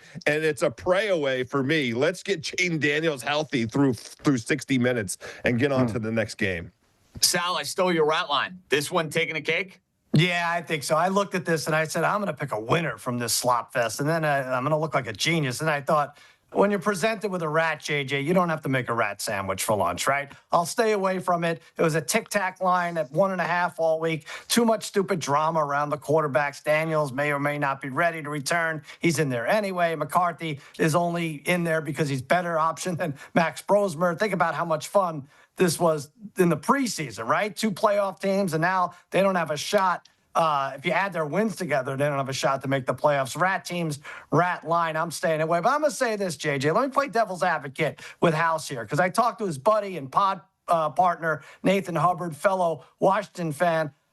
You got to play this guy. There's a quarter of a season left. It's easy to call from your living room. People are buying tickets to these games, House. They want to see Jaden Daniels in the last 4 games of the season. If he can play, he's got to play. To do what? He and Marcus Mariota had the exact same number of dropbacks this NFL season. Take a wild guess at who's been more effective and more efficient offensively with this Washington team over the balance of those dropbacks. So should he start the first game, Mariota, next year then? Is that what you're saying? Here's the thing. You can send Jaden Daniels to the Dolphins, please. The best argument for playing Jaden Daniels this week is to keep Marcus Mariota healthy for next season. Oh, come on. Oh, my God. Let's see what happens here. I selfishly hope that he can build enough momentum because the Washington Commanders have 2 games against the Philadelphia Eagles, and he could do God's work. Raheem needs a rooting interest for you and for Sal and your beloved Dallas Cowboys. I see exactly where your head is at, Raheem. All right, boys, let's move on to a game near and dear to my heart.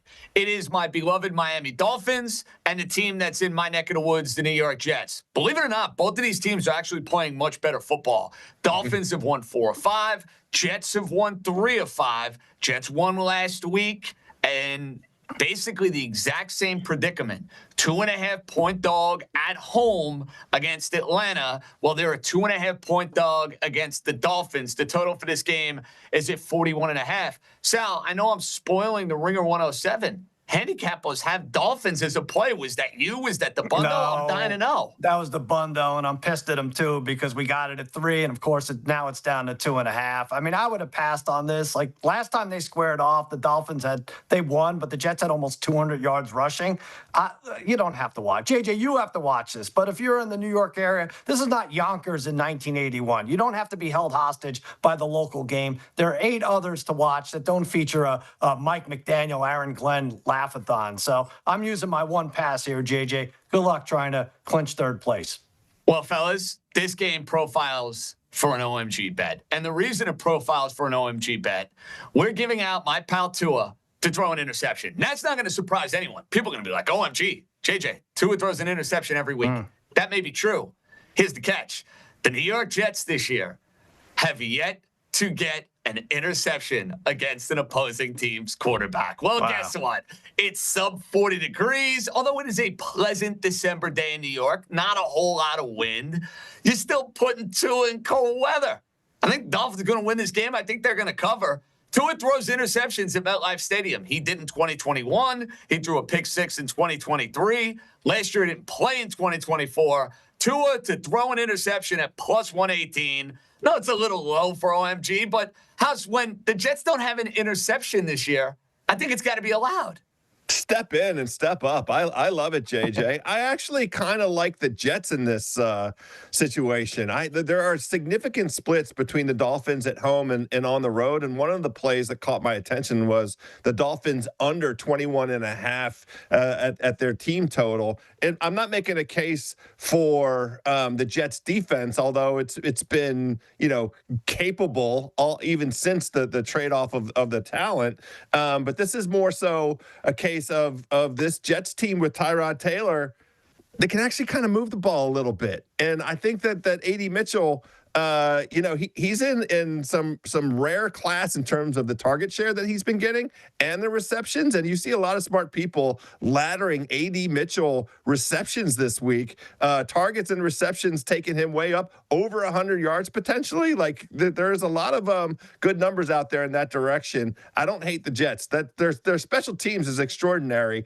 God bless them. Good job, Aaron Glenn. It is wild that both of these teams have outstanding special teams units. The DVOA for the Jets is top-notch. The Dolphins have top 5 special teams. 2 guys to watch. Devon Achane. Bijan Robinson ran all over the Jets. Devon Achane is playing like one of the best running backs in the NFL. You can ladder his overs. And another guy, you hit on it, Joe House, A.D. Mitchell. Tyrod Taylor's got to throw the ball to somebody. Miami's been better against the run. You can throw it on the Miami defense. I like A.D. Mitchell receiving overs. I like Devon Achane rushing overs. And there you have it. Raheem, I look at your face and you're like, Jets, Dolphins, no way in the world I'm betting this game. Hard pass.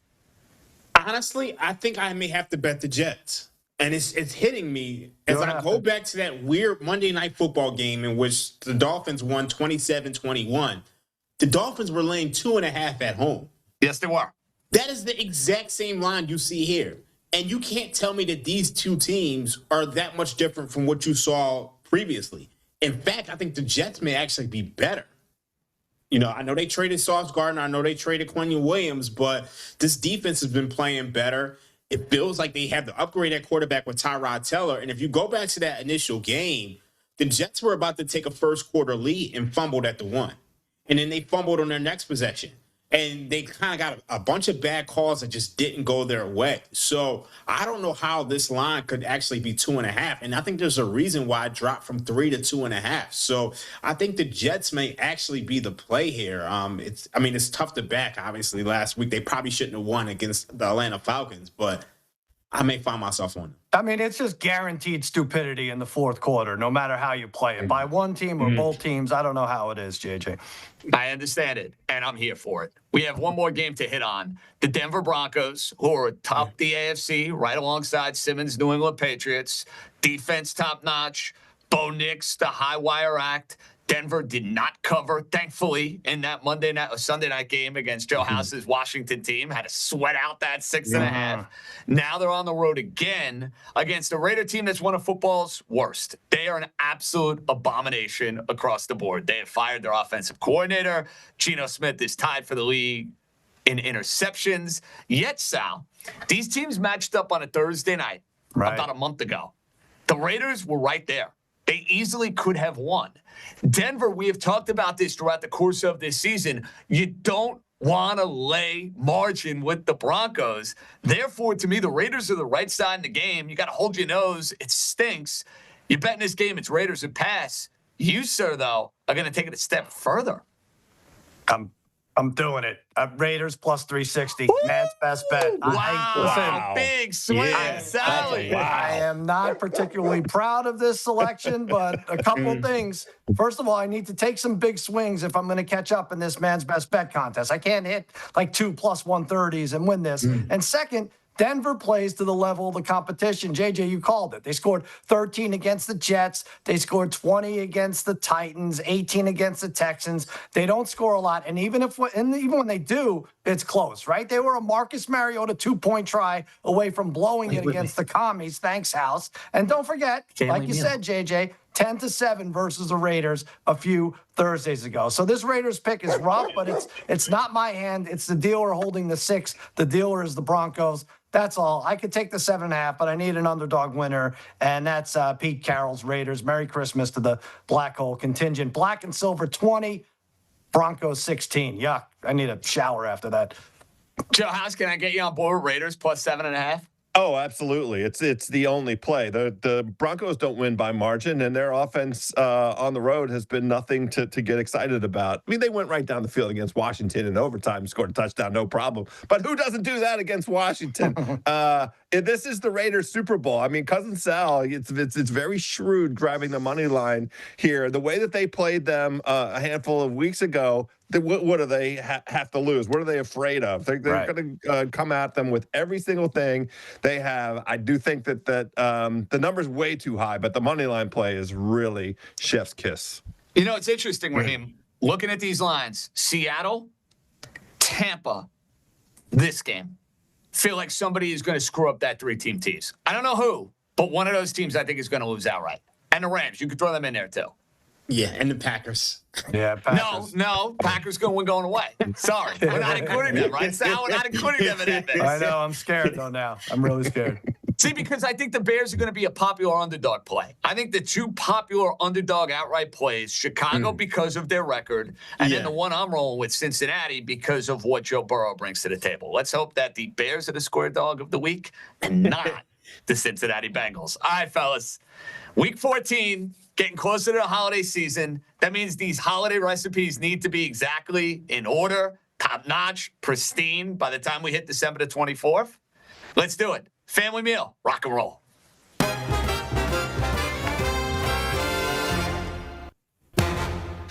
All right, Sal, fire away. What are we bringing to the feast? Our Packers, buddy. We're doing it. I had a 2-week streak with the anytime touchdowns. I thought I'd never miss one again. Oh, well.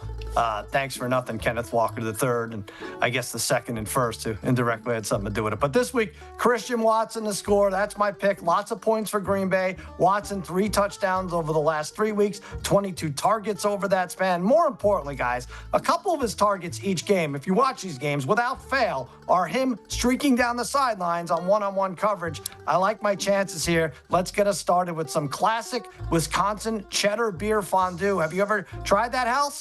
Yes, I have. Magnificent, Cousin Sal. But shockingly, you know what I haven't tried?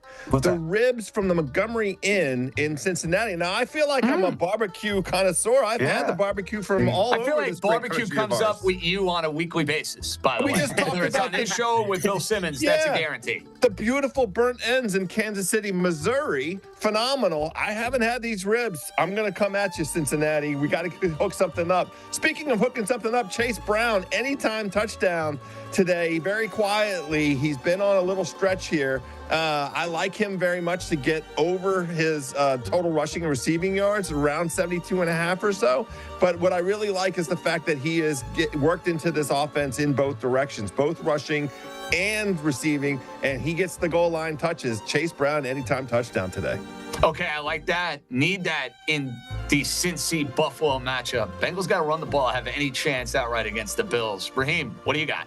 Yeah, I'm bringing beef stew in the form of Derrick Henry. I think the Baltimore Ravens, we know Lamar Jackson isn't right. They have to lean on Derrick Henry here. So let's keep it short and simple. Derrick Henry minus 150. Now, a week ago, I gave out Miami Dolphin running back Devon Achane, and it was wonderful because I'm walking in from the show. I have the 4-box going on my phone, and it's always great when the anytime touchdown hits in the first 6-7 minutes of watching the 1 o'clock window. We're going to try to do it again, not with Devon Achane, but another Miami Dolphin, a guy who scored twice against the New York Jets in that Monday night game going back to week 4, Darren Waller. Tua had a couple of near misses to Darren Waller last week against New Orleans, getting that chemistry back as he returns from the injury. This is a juicy number. This is way too high. Plus 250. I want to juice up the family meal. Give me the Dolphin tight end to find pay dirt. Let's take a look at the Week 14 family meal from the Wise Guys. Christian Watson for Sal, all in on the Green Bay Packers at plus 180. Joe House, Chase Brown. He's been playing some good football lately at plus 130. Raheem, going with all reliable. Derrick Henry at minus 150. And then last but not least, the former rapper, the former retired tight end, Darren Waller from the Miami Dolphins at plus 250. 36-1. Come on, boys. Let's get it. Joe House, enjoy Jaden Daniels. Enjoy your Sunday viewing. I will see you for East Coast Bias. Rock and roll. I can't wait. Let's get a couple of these across the line, JJ, especially them Bears. No. No. We don't like that, Joe House. I wanted a better parting thought from you. When we come back on the Ringer Sunday pregame, we say goodbye to Joe House. We welcome in a very stressed Anthony Dabbundo. Plus, do we have the college football playoff? You'll have to wait and see. That's fun. I think you're exactly right. I mischaracterized the question and not how it was handled, because really I don't have a tremendous problem with Lane Kiffin leaving. I think it's because we're used to, like you said, coaches lying to players. And it's like, if the lie is worth $20 million, you can lie maybe to 20-year-olds. They'll move on with their lives. Yeah. But the fact is, yes, this calendar has to change. I'm hearing that it's more to do with the coaches. Like the NCAA is like, yeah, we'll move everything back. We'll move the date for when high school players have to commit and everything, such that it won't be a coach being able to leave before the playoffs. But I'm hearing it's the coaches that want their teams intact by January. Why should they be able to run that decision?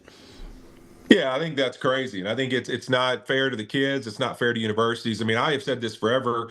In my opinion, the portal shouldn't be anything that even happens during the calendar year. It should happen in May. And I think that I've heard Nick Saban touch on this a little bit, that you could, instead of having spring ball, you could implement some version of what the NFL does with OTAs. I agree with that 1,000%. But I've always said it should be in May, because I look at it as an LSU Tiger. I went to LSU. I was from Louisiana. I was absolutely miserable. I redshirted my freshman year. I didn't play. I was miserable, and I hated it my freshman year there. But that spring, when I actually got to be a part of the community, I didn't have football obligations, and I got to know people on campus, and I got to experience that. And then I went to spring ball, and my coaches had a plan for me and a belief, and I started to become a better player, and felt like, oh man, I'm gonna become a starter as a redshirt freshman. I fell in love with the school. And my point is that when we give these kids 6 months to figure out whether they like somebody or whether they want to be there, money can easily pull them another direction. Whereas if we gave them, hey, go commit for a full calendar year to be somewhere, be a part of the community, be a part of something bigger than yourself. Like, learn to know your coaches and create relationships with staff on the school and kids that go there and students. You'll start to love and have commitment to things that don't just have to do with how much money you're getting paid and how many snaps you're playing. And that's a tough world to live in if that's all you care about. And we're creating bad intangibles by creating these kids to only be driven by that and be led by that. We see it in the NFL all the time. I see guys sign contracts to go play for teams. They don't know the coach. They don't know the facility. They don't know any of the people there, but their agent told them is the best amount of money. And I think that is the worst way we set up. I think the NFL calendar should change. In my opinion, the window that we have at the 3 days, guys should be able to go visit facilities, meet coaches, and get to know the facilities during that same window that their agent supposedly can't agree to deals. They should be able to go and tour facilities, because then they're making educated decisions about wanting to be somewhere, not just driven off of money and not just being told where to go and be led. I think, to me, like,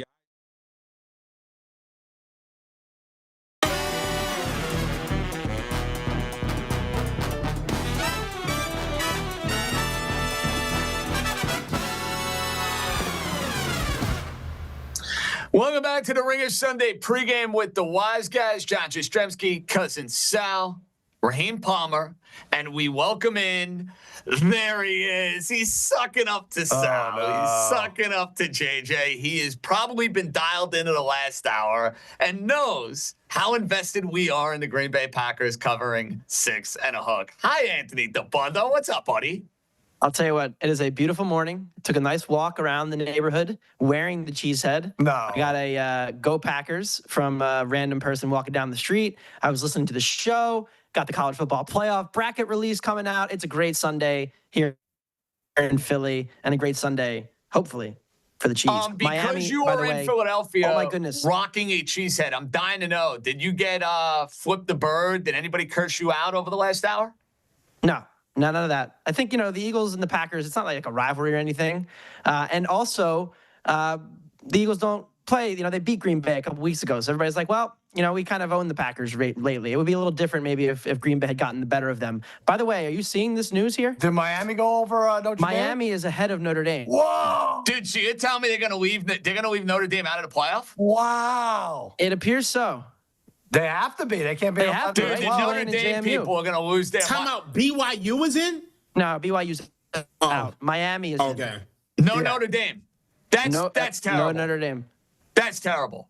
Now, the argument is going to be is going to be Miami beat Notre Dame. Hold on, right? That's going to be the argument here. It's a pretty good argument, I would say. Everything sucks though. It really does.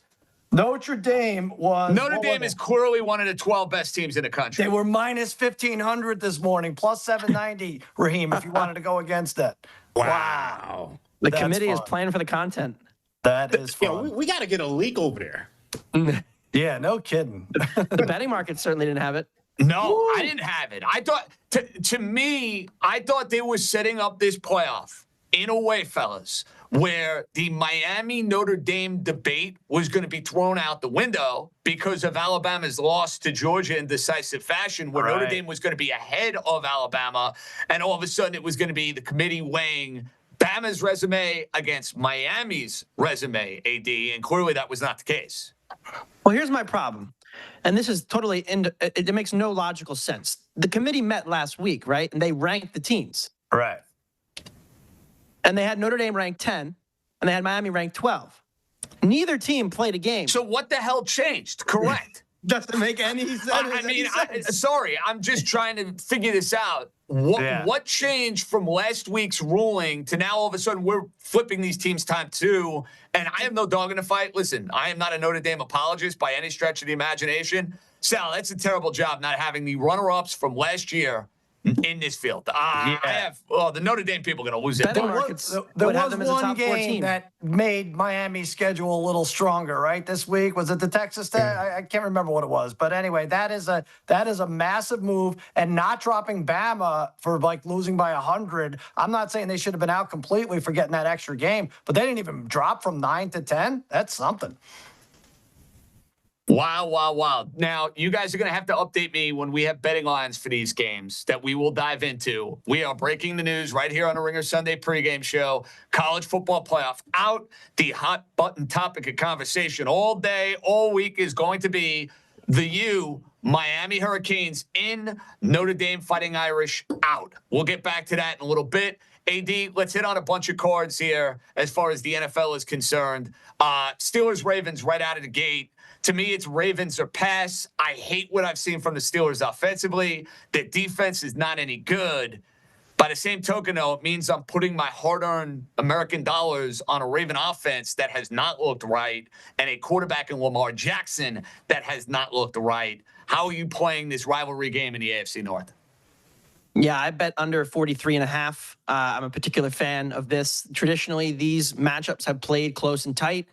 I know last year that really wasn't the case. I mean, Baltimore was so explosive offensively and so efficient with their offensive line in sync, with Henry looking at as good as he was, that it was basically simple for the Ravens to just keep running read options, getting big plays, hitting the inside digs to Flowers, and then just rolling over this Pittsburgh defense. But this version of the Baltimore offense is not doing any of that. And I think it's going to be a big issue for them to separate. I think this could end up actually being pretty similar to last week with Pittsburgh and Buffalo, where, Pittsburgh was moving the ball a little bit, but there's no explosiveness. We know that offense cannot generate big plays right now. And then on the other side, just a methodical Ravens win where they're able to kind of grind it out, win the game, but it's something like a 20-16 kind of game, not exactly it played in the mid to upper 20s.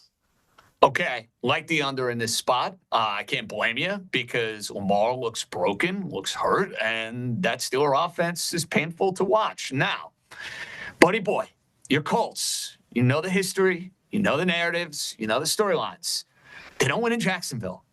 Raheem, nope. You want to remind AD on the last time the Colts won in Jacksonville? You want to do that one more time for me? I think he knows already. We won't do the history lesson.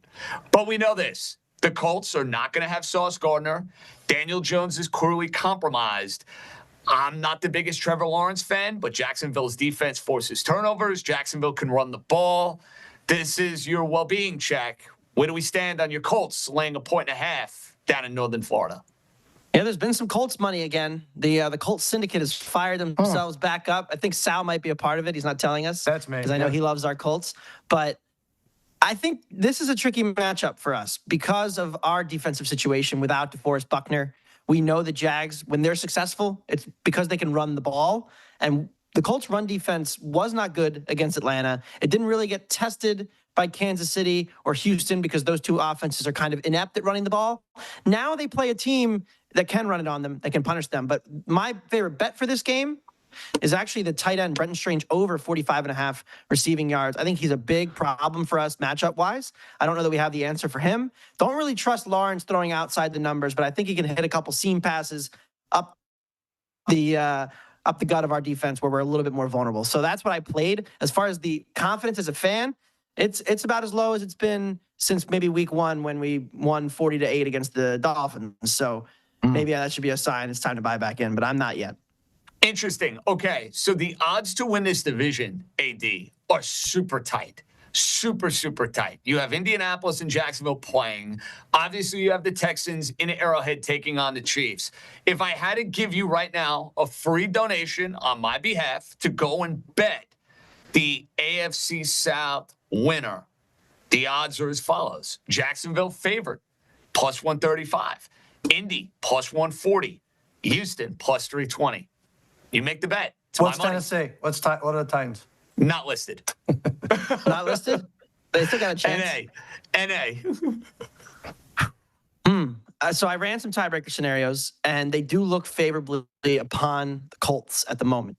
If like the head-to-head, the divisional games, there's still a lot to be decided. But like, let's say hypothetically, the Colts and the Jags split. The head-to-heads do favor the Colts to potentially if they all finish tied. So I will still stick by my Indianapolis Colts. But this fibula thing with Jones, I know he's got his Duke buddies cooking him up some like leg brace specialized equipment. Not really sure what's going on there, but maybe that's the key. We look back and we're like, that is what saved the Colts season, because right now it doesn't feel like the offense is trending in the right direction. Colts have the Jaguars. They're at Seattle. They play the 49ers, the Jaguars, and the Texans again. That's a brutal schedule. They might not win 2 more games. Raheem, would you take the Chiefs? I think that's a reason to take the Chiefs to catch them. They have the tiebreaker over the Colts, although you don't like them. You mean the Texans? The Texans. No, I would say the Chiefs count. Oh, you're saying is a wild card team for the division. Okay, that's a good point. Yeah. That's our only in, I think. Whatever. Let's just do college football. I know all Dabbundo's picks. Dabbundo likes the Raiders. He likes the Texans under. See, this is the problem, though, Sally. You spending too much time with Dabbundo. I have not seen him since Monday. I have to have daily phone calls with him about what you guys are going to do in Ringer 107 when we all stink anyway. I mean, somebody brought this to our attention on Twitter, and I actually have to give them credit. Normally, the trolls are insufferable and a big, fat bunch of losers that don't even have emojis of their own picture on their Twitter account because they're too cowardly to do so. That said, Dabbundo, we got a great one on the Ringer 107, I must acknowledge. Okay. They equated our competition to the woeful NFC West from a few years ago where you had the team with the losing record go win the division. Right. That's going to be the Ringer 107 at this point, and the sooner we all accept it, the better off we're going to be. Yeah. Well, that did end with a beast quake, did it not? So you're saying in order to go win, maybe somebody has to have their Marshawn Lynch moment against New Orleans to go and do so. Raheem, hopefully it will be us. That's all. Hopefully. Dabbundo and I go 1-4 every week, and we're like 2 games out of first place. So will someone pull away from this thing already? No, you're just going to be dragged into the slop. We're all actively making each other worse. Because for some reason, when we come on this show, our best bets do pretty well. Yeah, and then we come together, and it's just like, I don't know. Collaboration is the enemy. Groupthink is bad. Maybe we need to all like go into silos and never speak to one another again. Can we trade players? Sal would prefer that. We need to just start trading players. Like, let me and House be on the same team. What, you're trying to trade me? What are you kidding me? We all might collectively need to trade each other. I know what Raheem's Maybe saying. This happens next year, but there's a thing or two called loyalty, Raheem Palmer. I thought you were a loyal JJ guy. Who can we You learn something new every day. When is the trade deadline? I'll put that in the memory bank. I will take that personally. Speaking of Ringer 107 plays that I suggested, I am not going to get the blessing from Dabbundo on this game. I love Cincinnati. I think they're going into Buffalo and winning the game outright. Dabbundo wants to spit in my face. He's like, Buffalo's killing him. You love Buffalo. I do like Buffalo here at home. I thought the Cincinnati win last week said a lot more about the Ravens than it did the situation in Cincinnati. Like, Joe Burrow came back and everybody got all excited. He completed just over 50% of his passes. It was not an impressive performance for their offense from a down-to-down perspective. They basically scored a lot of points because they started so many drives in Baltimore territory. And then on the other side, I still remain a heavy skeptic of the Cincinnati defense. I know they had a better game last week. Again, I felt like that had more to do with Lamar Jackson not playing his best. You go to Buffalo, tough conditions. I know that there's, talk of some potential weather. I know Sal doesn't want to hear about that either. But I think Buffalo is well suited to play in those conditions and get their explosive offense back. The one thing is, if you have a good secondary and you can man up on Buffalo, you can knock out, and take out some of their weapons because they're not great separators. But Cincinnati's secondary is a sieve. So I think it's an opportunity for Buffalo to get real margin here. I think it should be closer to 6.5. So I laid Buffalo. Sal and I have it in the 107. Sal, I think, liked this one. I don't think he liked Miami. I'm not sure he liked the Raiders, but I know he liked Buffalo. I did the minus nut. Look, as long as you don't stick us with Tyler Shuck every week, I'm for the most part baseline happy. But no, I did adjusted minus 9.5 here, Dabbundo. So we'll go down in flames. It'll be great. I like Shuck over, by the way, this week. Of course you do. I did Kellen too. Moore. They dropped him back a ton in the first meeting with Tampa. You can't run on Tampa. Moore knows it. And one note here: if you like Shuck Cincinnati yards. I'm not betting the Saints. You're betting Shuck. Okay. One note: if you like Cincinnati, bet them to win the division if you like them in Buffalo, because that momentum will only start to grow and build that much more if Joe Burrow can go and beat Joe Cool, which, by the way, he's going to be on Sunday. You know what's the best, JJ? And what are we now? An hour 45 in. That's right. The Cowboys weren't mentioned at all. I'm sorry. How happy does that I'm make sorry you? to break the streak, but yeah, it's How about the so. Giants not being mentioned? Even better. The Giants are good just too. Cleansing. Yeah. What can I say? Cleansing. Cleansing So on good. this Ringer Sunday They pregame. mentioned James Madison more than the Cowboys. This is good. I like it. We will have those lines for the college football playoff after we finish up Dabundo's card, I promise. Dabbundo, you mentioned the Raiders. They're the preseason team you can't quit. I'm riding with them today. I'm probably going to regret it. I'm going to be cursing out Geno Smith and Pete Carroll 20 minutes into the game, but there's no way in the world I'm laying 7.5 in a division game with Bo Nix. Raiders, baby, make the case. It's tough to make the case, JJ. I got to be honest with you. This is tough. I got to go back and count. I have bet the Raiders 1, 2, 3, 4, 5, 6 times this year. Somehow. Oh boy! I'm only you got 2 to and be 4. like 1 and 5, right? 2 and 4. 2 and 4. 2 and 4. Okay. And we're going for 3 and 4 today. This is not circling a pick in the pool. This is actually going out of his way to take the Raiders when he doesn't have to, right? Yeah. In the 107, I liked them. I mean, one of the 2 times I won was the reverse match in Denver when it was like 8.5, 9. If you flipped home field from that, you'd be at like 6.5, 7. Right. Now I got the extra hook on top of it with the Raiders. So from like a math perspective, I'm in on Las Vegas. And ultimately, this does come down to what you just mentioned, Sal, in the last segment about Denver. You can't trust this team to go win by margin on the road. They haven't done it. Right. They've been away from Mile High 6 times. They haven't won any of those games by more than a touchdown. This offense only plays about half the game. And if they do get a lead, they kind of like to play conservatively and run the ball and not take a lot of chances. So ultimately, yes, the Raiders have a lot of schematic problems with blocking this Denver front. But Bo Nix has a lot of problems with separating from inferior foes. Give me the Raiders 7.5. We have one more from Dabbundo. It's Wise Wager time. Dabundo's done an outstanding job with us all season long with the Wise Wager, and there has been a common theme, not just this year, but last year. It's this calling card. It's playing the hits. Haas played the hits with the Eagles. Raheem played the hits with the Houston Texans. You, sir, Dabbundo, it's like living on a prayer for Bon Jovi. You know, it's like Born to Run for Springsteen. Dabbundo comes out. The last song he plays, either before the encore or after the encore, is a Houston Texan under. Ain't that right, buddy boy? I should get a sign, put it up like right behind me, and it says, it has been X weeks since Dabbundo used Texans under as his Wise Wager for X the week. weeks, X hours. Minutes, seconds. It's been 3 weeks. It's been Really? 3 weeks. And I've lost a couple here in some painful fashion. I mean, the overtime and losing by the hook on fake tush pushes and everything. So I am feeling incomplete lately in my betting, in my week-to-week gambling on this dumb sport. And I need to go back and feel some comfort and security. It's the holiday season, and I will bless you all with yet another. This is not rocket science. I'm betting the Texans under 41.5 against the Chiefs this week. Why not? I don't need to do I need to do analysis? I feel like you guys No, don't know. honestly, you should just You flex really and don't. say, hey, watch the games. Have you seen the Texan defense? Enough said. Have you seen the Texan offense? Enough said. Hard-hitting analysis, Anthony Dabbundo. Yeah. I mean, Kansas City equally slow, Texans are 9 so. and 3 to the under. Chiefs are right behind at 8-4. So I mean, it's been free money all year, pretty much. Now, as far as this game, though, we ride again. Second half under. Yeah, no one's going to fight you on the under.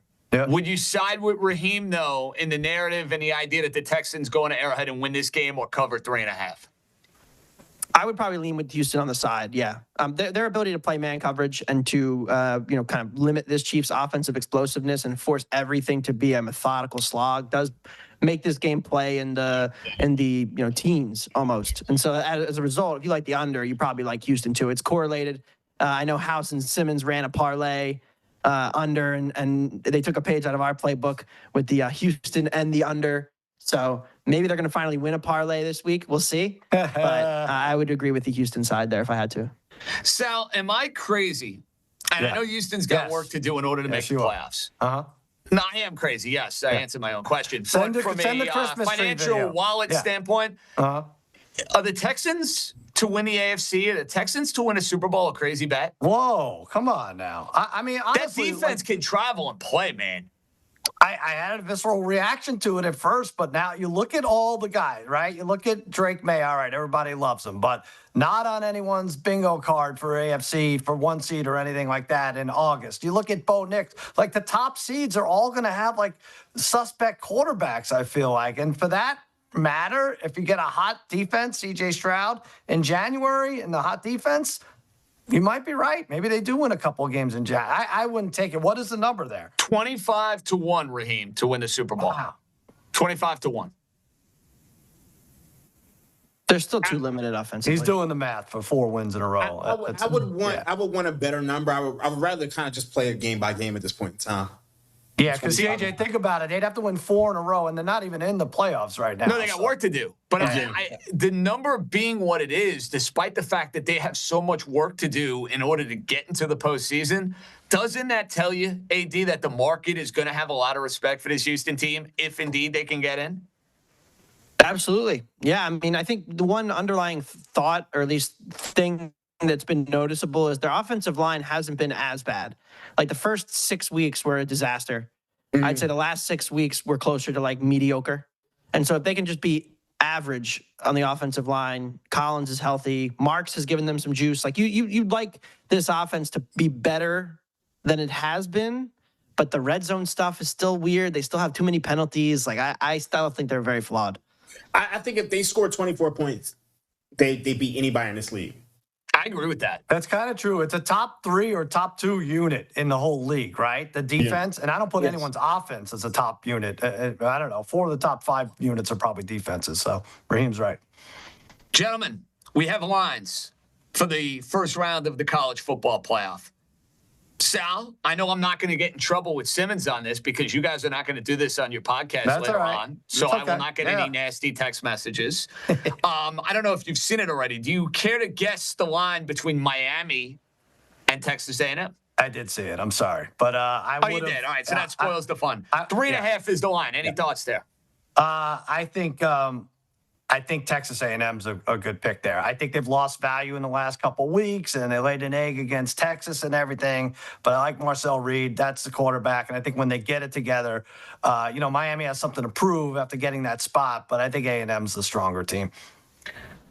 AD, gut, that line going to stay where it's at? Or you think we're going to see a lot of people come in and take the Aggies? One thing to note, I mean, it was the first year of the playoff last year. Favorites in that first round, 4-0 straight up, 4-0 ATS.